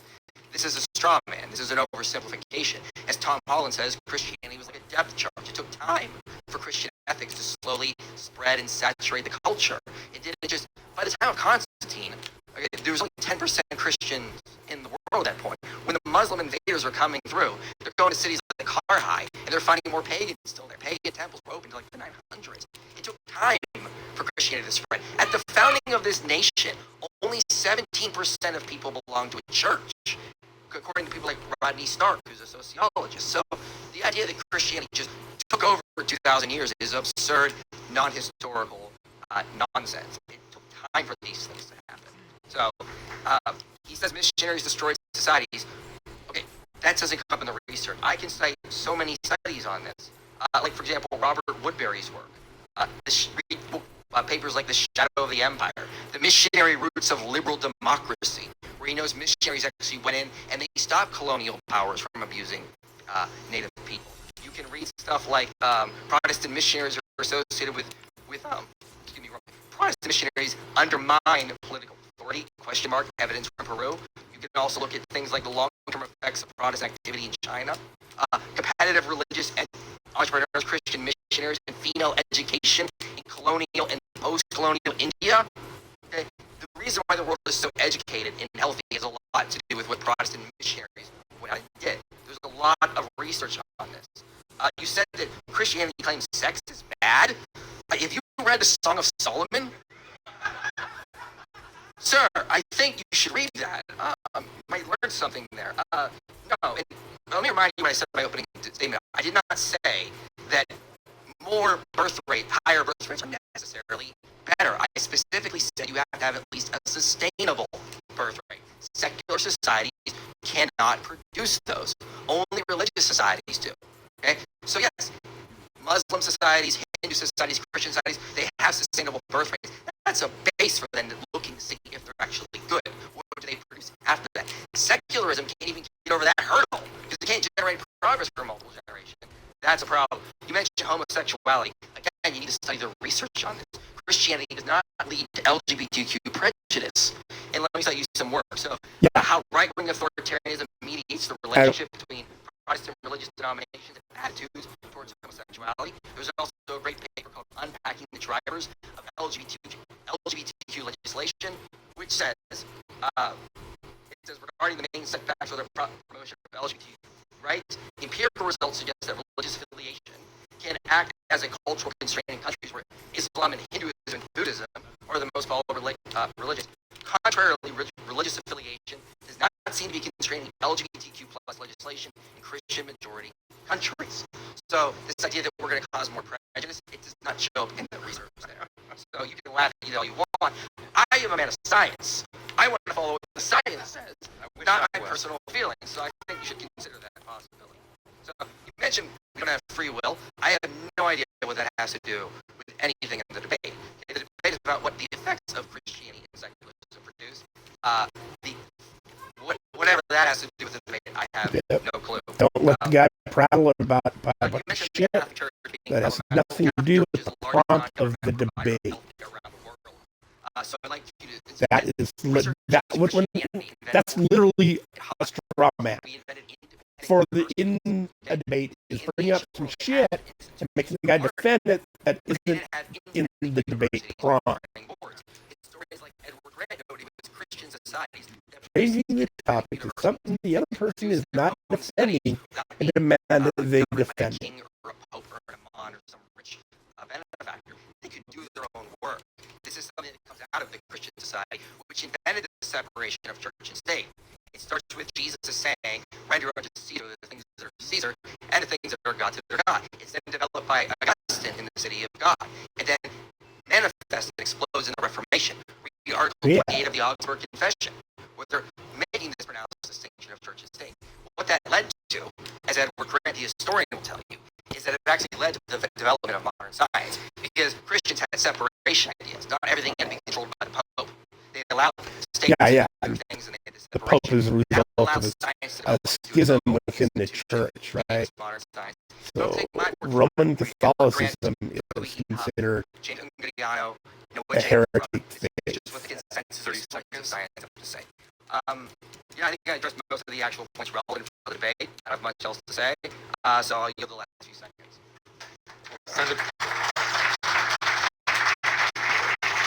Okay, we'll kick it over to Dr. Krause for his 8-minute rebuttal as well. Let's just run some of these. So much to say, so little time.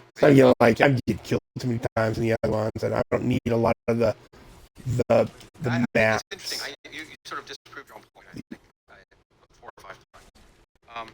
But I think it's really interesting you point out that Can I just assert that? In the United States, demonstrate it. Only 17% of the people will hear in this election that we're a Christian nation, that the ideals of the country are Christian. The fact that you just pointed out is the ideals that most Americans value. The ideals of not just the Declaration of Independence, but the Constitution. The fact that only 17% of them were Christian, that it doesn't mean there was more Christian-leaning people that founded the country that wanted a Christian nation. Right? This guy, now this is a misdirection. The Bill of Rights were determined by people in a society that was secular. A secular society, not a religious society. A society that in principle values freedom and democracy, we're certainly used to. So to argue that somehow these things were spawned by Christianity in a society which you point out very few people are Christian is just one thing that is obviously nonsense. In terms of secular people and self-sustaining and having a society that produces enough kids to sustain itself, I'm happy to say that my acquaintance Elon Musk is single-handedly ensuring that society is self-sustainable. He's making a go at it. A secular person.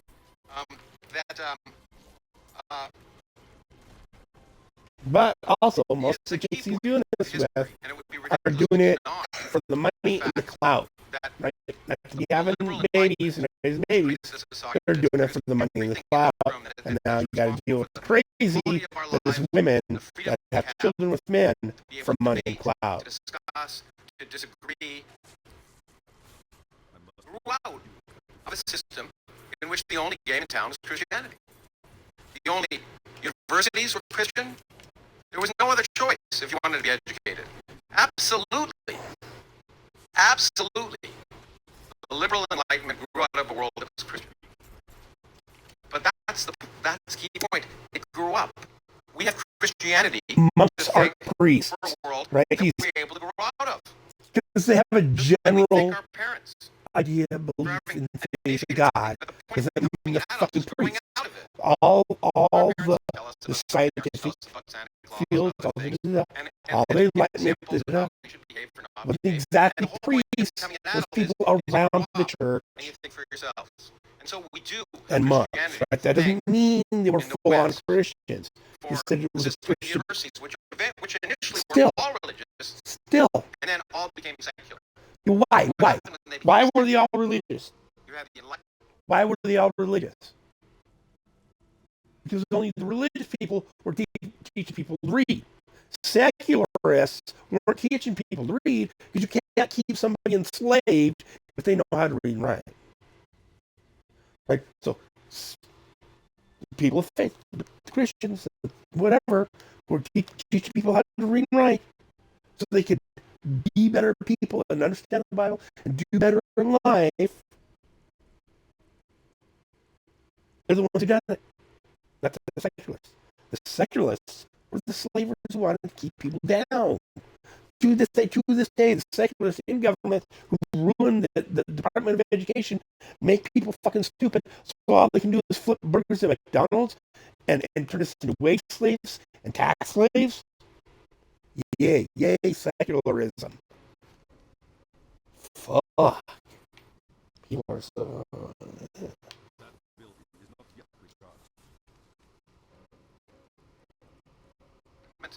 The rise of science, the rise of democracy, the rise of all of the ideas which were around, as I repeat, empirically, for a world that was dominated by Christianity for over 15 millennia before that. So if you're asking for empirical evidence of how a secular world relates to a Christian world, ask whether you want to live in the Middle Ages or today. It's just a simple question. We're not in the Middle Ages, we're in today because we live in a world where secular values, the fact that no one has a monopoly on what's right or what's moral. Secular values But in fact, we come are to a in the main right now because they made people stupid. They quit teaching people even the three basic laws of the laws of logic. They just quit teaching them like I'm old and I'm not very bright. I didn't understand this most of my life. But now that I'm like, oh, what? There's these, and what are those three laws? And how do they work? And what's that?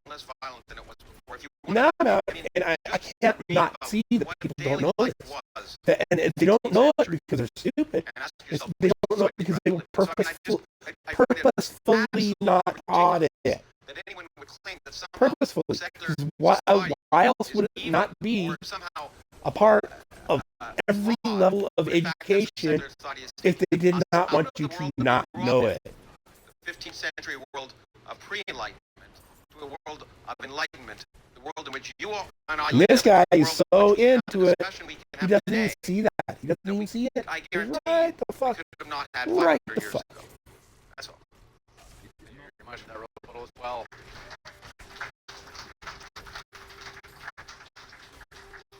We'll get into the 5-minute rebuttals. Mike, the floor is all yours.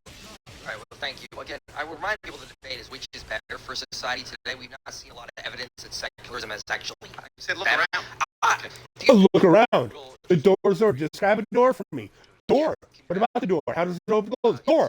The door's the door. Door. Door. That's the whole fucking Christian societies today. We've just been told, oh, look, you produced stuff in the room. What's your evidence for this? Okay, you said I disproved my point. Well, we're not debating if the U.S. was founded as a Christian nation.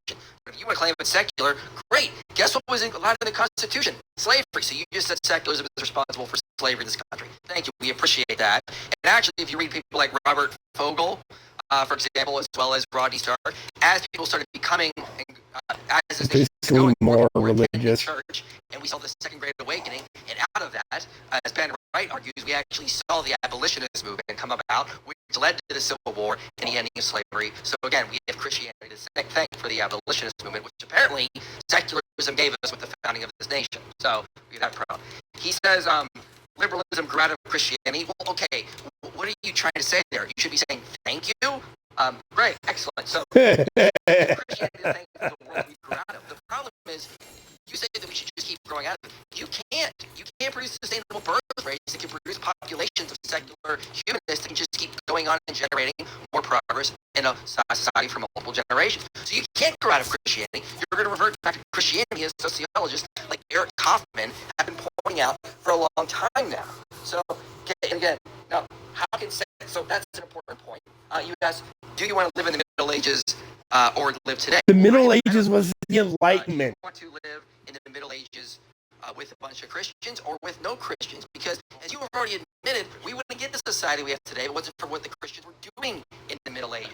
And again, a lot of the progress that's being generated The Dark Ages. is still coming from Christian values. You mean the Enlightenment? It was called the Dark Ages when the Muslims started invading all of Lower Europe. That's what they're talking about. They're talking about when the Muslims will run around, chopping people's fucking heads off across France, Spain, Greece, all the up into Britain, trying to work their way up into the Slavic areas. Seriously, that was the Dark Ages, and that was the reason for the Crusades, is to stop the Muslims from chopping everybody's fucking heads off. More charity work, lower depression, lower suicide, better mental health. We see less authoritarianism. Listen, you're not going to get rid of the right. The right is always going to be there, even if you're a leftist, okay? What happens in secular societies on the right when you remove Christianity? You get authoritarianism. You get these kinds of nationalistic things. They happen. You can't prevent it. You should want everyone on the right to be a Christian. Oh my goodness. You will prevent so many problems. Why are you not promoting that? Why are you not going around saying, yes, everyone on the right should be Christian? Okay? You fix a lot of the problems you have, as I cited in my opening statement. So that's another important point. And again, you will get sustainable birth rates. We have the problems in Europe right now, where you have massive migration of Muslims coming in. Right, yeah. I know I've talked about this before. Like, if you had an island with 100 people on it, the island had plenty of room for more people and plenty of food, but it took exactly 100 people, right, to get enough food and have enough people to provide enough energy and food, shelter, all that. Get things moved where it needed. You needed at least a minimum of 100 people, right? So hopefully, like, we're just going to grab this society has 50 couples, 50 men, 50 women. To replace those 100 people, each couple needs to have 2 children. Each couple must have 2 children. So even if the woman, right, leaves and hooks up with another guy, that's a new couple. That's going to be 2 people to replace her, right? Only needs 1 now, but now we're still talking that woman needs to have at least 3 children to keep it afloat.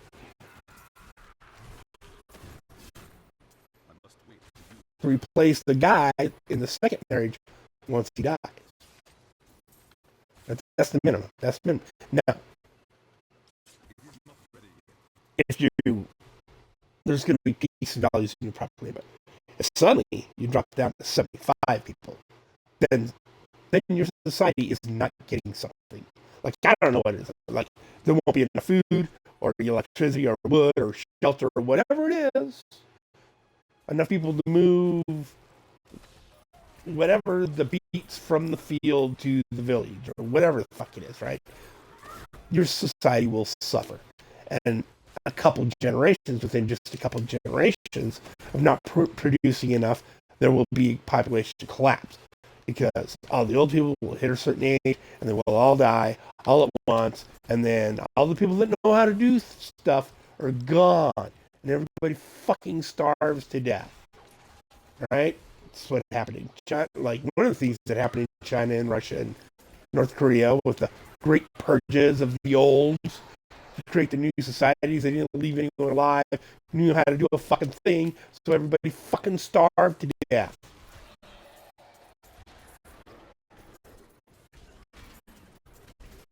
It's just like the fuck, man. Okay, so back to the debate. Be a law in places like Britain. That is a problem, especially for women. I, as a Christian who believe in human rights and understand that women's rights and human rights came out of the Christian tradition, don't want to see that happen. Well, okay, so yes, there is a construct. As a societal construct, there's a thing called rights. But they are enforced at the point of the gun by men. Right? What happened? Christianity can keep out these dangerous ideas. Secularism opens the door for them to come in and destroy everything. Okay? If you don't want Islam to destroy Europe, you should prefer a Christian society. That much is pretty obvious. If I'm wrong and seculars need to start producing sustainable birth rates so they don't have to keep inviting immigrants in to replace the declining. This guy's got a voice like mine, constantly breaking. Directly created. That is, at the end of the day, that's just the truth of it. So again, in terms of pro-sociality, charity work, okay, depression, suicide, Christianity is producing much better societies. Secular societies produce people that are selfish and depressed at the end of the day, because again, they're not doing the same type of things that Christians are doing. So it may sound good. We can do this armchair science where we can say, well, secularism sounds better, doesn't it? Does it actually produce the effects it claims to produce? No, it doesn't. Christianity actually does. Thank you.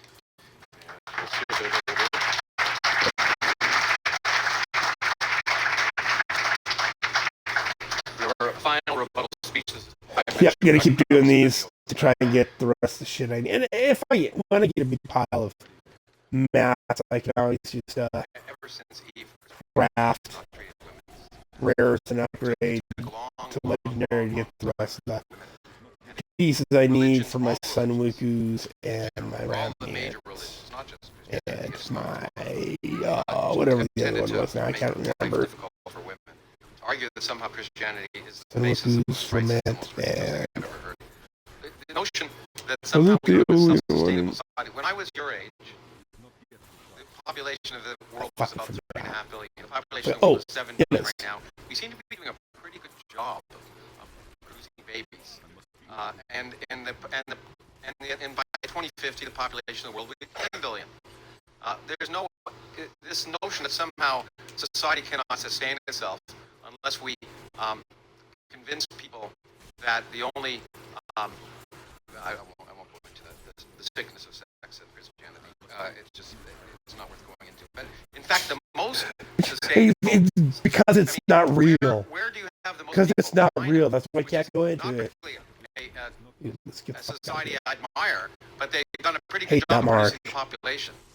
Well over 1 billion people.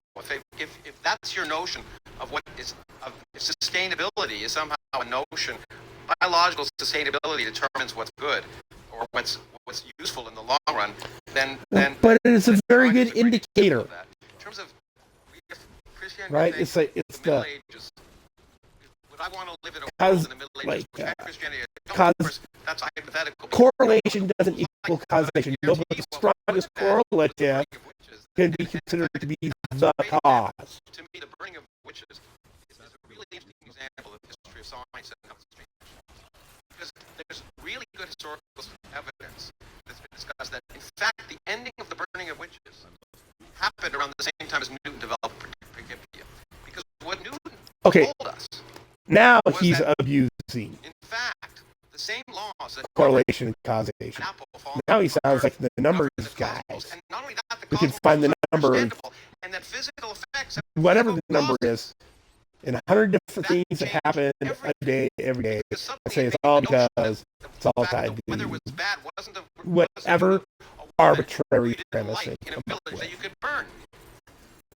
The notion that supernatural causes of effects went out the window came with Newton, who was, by the way, ultimately quite religious, I would say. But that Newton's result of the world was understandable and comprehensible, and that physical effects of physical causes ended that kind of religious nonsense. And so, in fact, I guess I would say the end result, I would say, is that I guess I quote a late friend of mine, the Nobel Prize-winning physicist Steven Weinberg. Who were the people who told the wildest tales? What is this? Who were the people who told the wildest tales that were used to persecute witches? It's religion. It was children. It was children. So what happened was those children grew up. And when they started hearing the tales of freaky deaky, whatever witchy woo from they're like, now you're lying. I did the same thing. That's why I know it's a lie. And people quit listening to it. They just understood these kids were fucking making shit up. And then they realized, oh, a bunch of it was just women turning each other in so they could fucking mate tonight. Right? Or men turning the women in, like it had nothing really to do with religion. Right? It was just normal, regular, everyday, fucked up human beings, fucked up. So, explain to me who ran the Inquisition. No, just tell me. Who was it? Just who ran it? Catholic. Oh, so the Catholics, the bad Christians? That's not what I said. No, okay, so who ran the Inquisition? They burned witches, that tortured people, that did unbelievably depraved things. Have you read Nathan Johnson? You mean I don't need the Inquisition? Okay, now he's just talking about the tail end of the Inquisition. The very tail end of the... No, this is not inclusion of the middle. He's talking about the very, very end of the Inquisition that came at the very end of the Crusades, right? The Inquisition was the result of the Muslim invaders coming in, taking areas over, right? Okay, we'll give you 3 chances to become Muslim. If you fail, we're chopping your head off, right? So people had to take extreme measures to stop that from happening, to push back the invaders. And at the tail end of that, some of those things, the Inquisition in Spain wasn't all of Europe. It wasn't even all fucking Spain. A bunch of people that were in power wanted to keep that power, and they kept pursuing witches, and they kept pursuing the heretics, right? Which the whole thing started, they wanted to make sure initially that there wasn't any Islamists left to start the Islam shit up again. And it just spilled over. Right? It just spilled over. It didn't last forever. People came to the conclusion like, dude, what are you doing? We don't need this anymore. We're done with this. All right, the people claiming these are witches are just other bitches who want that woman's man. They're children who got in trouble, got caught doing stupid shit, so they made us some lie about some witch and said it was an old granny over there with the war. This is totally that, and it's put. Okay. Back to the. Sorry. I rant a lot. Is put to the test. World works. Okay. It really frustrates me. People say this person said this. The point is, we know what the Inquisition did. I don't need some guy to say, well, the Inquisition was distorted Christianity. You're asking me empirically, what was the... Once again, you said it yourself. It's not what's good and bad. I like a lot of things that Jesus said. It's not what good and bad. What's good and bad. It's what happens. I need and one of ultimately, those Christianity had their Inquisition, and whether you like it or not, secularism produced the liberal enlightenment. And once again, you said what evidence is there? I'm giving you the evidence of the liberal enlightenment, what it's brought us, and that was not Christian. Well, listen, that was liberal secularism. If we're just going to do by very means comparisons, I can do the same thing. Your secular liberalism produced the Jacobin Revolution in France. It produced the USSR and communism, which killed China, hundreds of millions Korea, of people.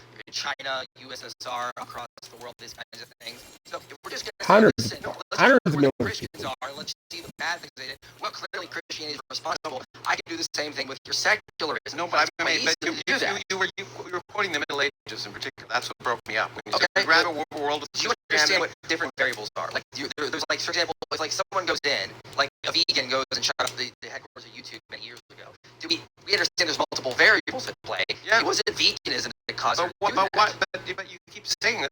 But that's exactly what you're doing. You're arguing that secularism has produced some bad things. Of course it has. I told you, there are good people and bad people. There are good religious people and bad religious people. They're good. I'm not even sure. I'm asking empirically. The other Look at two the sets world have of the shown. 20th century, which, In fact, I whether don't you think like it or Ennis not, does. is based on the secular liberal enlightenment and science and the realization that science gives no evidence for purpose or evidence for God, no evidence of infallibility, no Yes, evidence that humans are special creations, none of that. And that produced, Not sure if there's one. the kind of society that we have today. And that our society has lots of problems today. Let me not suggest that we live in a perfect world, but progress happens by people realizing, looking at the world, realizing that things are bad and trying to fix them.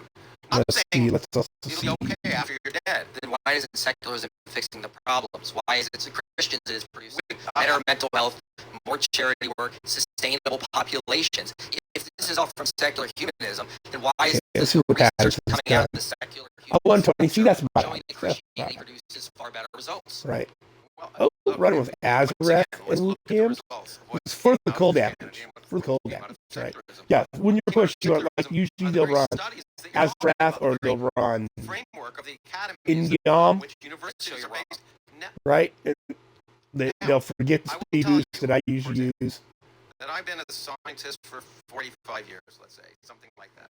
I've never they're going with the Guardians. In any context, in any discussion about the world and how to solve problems or how to address the challenges that we face as a society or as or technical challenges, I've never once heard the word God. So it's irrelevant. Harmony. Christianity is simply irrelevant. See more dodge. Producing, effectively changing the world, whether you like it or not. You see God's bunch of salvation agility. In our understanding of nature and our understanding of ourselves, So our understanding of how to treat others, our understanding so you got of two what women are different. like compared to man, what animals are like compared to humans, the sympathy and empathy. So he's got sweeping wind, but he took off all come from a better understanding of ourselves. dashing strike, and a better understanding of ourselves, which I still have on for farming, but came from empirical studies and science. Okay, are you done filibustering? Because I have a lot to say here. So, why are you talking is filibustering? I'm done. Okay, so you're assuming somehow that Christianity is incompatible with these things. yeah, probably won't use this. If you say no, you're probably just use the staff or what I already have. A lot of these things you like rationality, science, and these kinds of things. It came out of the Christian tradition for a reason. It's because of things that James Ungariano so I need the pants. So I just start getting the pants. Philosophers believe the universe. I could probably get that one going. Laws that could be discovered, and they thought they had minds that could actually do. The Greeks actually were doing something called proto-science. They were not actually doing real science. Okay, so who determined this? Soliloquy. Christians or the Greeks? It was the early Greeks. Yeah, I know. So they were doing science. They were doing proto-science. What's proto-science? Okay, so what they often did is they'd get in rooms and they discuss various different... No. And I'm going to do, and when I do this, I'm going to do a tapis brush version. I'll be you know how they proto-science did it? Yes, you're did you read in some history book? It was Tell in me. Egypt. No, Okay. Tell me how it was done. Okay, It wasn't from a Bible. It wasn't from a thing. You can't cut him off. Experiment. You can't ask me a question and cut him off. Okay, are you done? Yeah. Okay, thank you. Calm down. You'll feel okay here. Okay, so let's go back. This guy's getting his worldview wrecked. They would make try to develop these different philosophies they could use to find out what is the most coherent worldview. Okay, so what happens is that through the Middle Ages, there's nobody enough more science starts to become developed as its own institution. It comes out of philosophy. It comes out of the Middle Age tradition. Yeah, already, yes, I did. Scientists So borrowing from the Greeks. Pants and shoulders. I think what I need develop science into what it is. get the last couple ones Christianity done. is the only thing that gave rise to Run these, then I can at least get gamble goodies. Right. So go back to my point was that the Greeks were able to determine, use rationality. Of course, I mean, you must admit, if you like philosophy, that the Greek philosophers from Socrates and Plato were useful thinkers, secular thinkers. They believed at that time. They believed No, they weren't secular. The Greek gods were They were polytheists. You're claiming they're secular? What? Are you claiming they're secular? I'm saying that they were when they were doing science. That's the important. They were when they were doing science, but afterwards, oh my God. Yeah, absolutely. Oh my, what the? It was a very famous biologist who said this. When he goes to the last, Remember that biologist, not a historian or a philosopher. exactly, a scientist. Yeah. Okay, that's my point. He said, when I go in the laboratory, and by the way, there are a number of scientists who I know who are deeply religious, which proves that you can hold two inconsistent notions at the same time. But what he says, when he goes in the laboratory, he's an atheist. Right. He's assuming no divine being is twisting the dials and determining, what the results of his experiments are. So if that's the case, if he's acting like an atheist when he goes in the laboratory, why should he not act like an atheist when he goes outside the laboratory? When people are doing science, and including the religious scientists I know, they put their religious beliefs aside, and that's fine, because those are personal beliefs that not really, that are irrelevant. Because if they're conducting the experiments in good faith, right, without trying to come to a predetermined conclusion, to designing their experiments to come to the conclusion they predetermined, right? They're checking off the things that would make their idea wrong first. Then they are operating in a Christian ethical stance, right? But to seculars, there's nothing in secular society that says you need to be ethical. The Quran is taken as a literal word of God.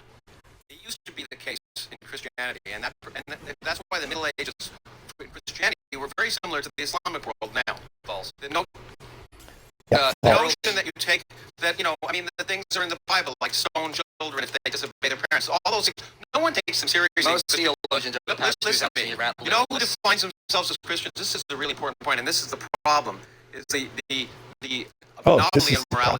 The Richard Dawkins Foundation did a study of those people who claimed they were Christians in the census about 10 years ago in England. It was the first time that less than 50% of the population declared they were Christian. So they did a survey, and they looked at the Christians, and they said, okay, you're Christian. Do you believe in transubstantiation? Do you believe in the virgin birth? Do you all of that sort of stuff? Do you believe in the resurrection? And most of them said no. And he said, why do you call yourself a Christian? They said, the answer that almost universally was given is, we'd like to think of ourselves as a good person. Most people feel that if they say they're not Christian, they're viewed as people who aren't moral. The reason they call themselves Christian is they like to think of themselves as a good person. The actual dogma or theology of the church is irrelevant. That's actually kind of an interesting result. It shows that more people realize that Christianity is associated with morality and better results, like giving to charity, pro-sociality. Those people actually seem to know something that you don't, which is that Christianity actually does lead to far more morality. Look, here, tell you what, I give in. If being a good person, believing in rationality, believing that there's no evidence for any higher power is Christian, I'm all in favor of it.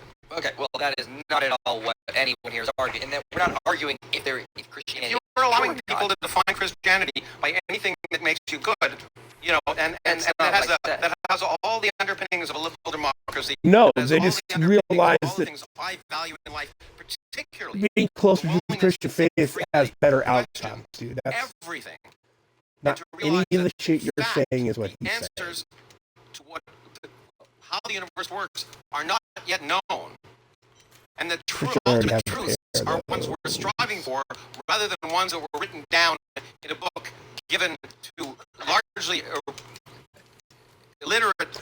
Oh, there it is. Okay, well, it was there it is. It's miraculous because they were illiterate and they somehow wrote something down. So thanks for the great argument. The Bible was truly a miracle because they were illiterate and they still managed to write it down. That was a great comeback, man.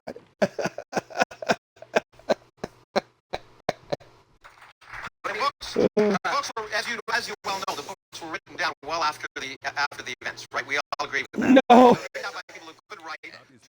They were being written during this time, and they got published.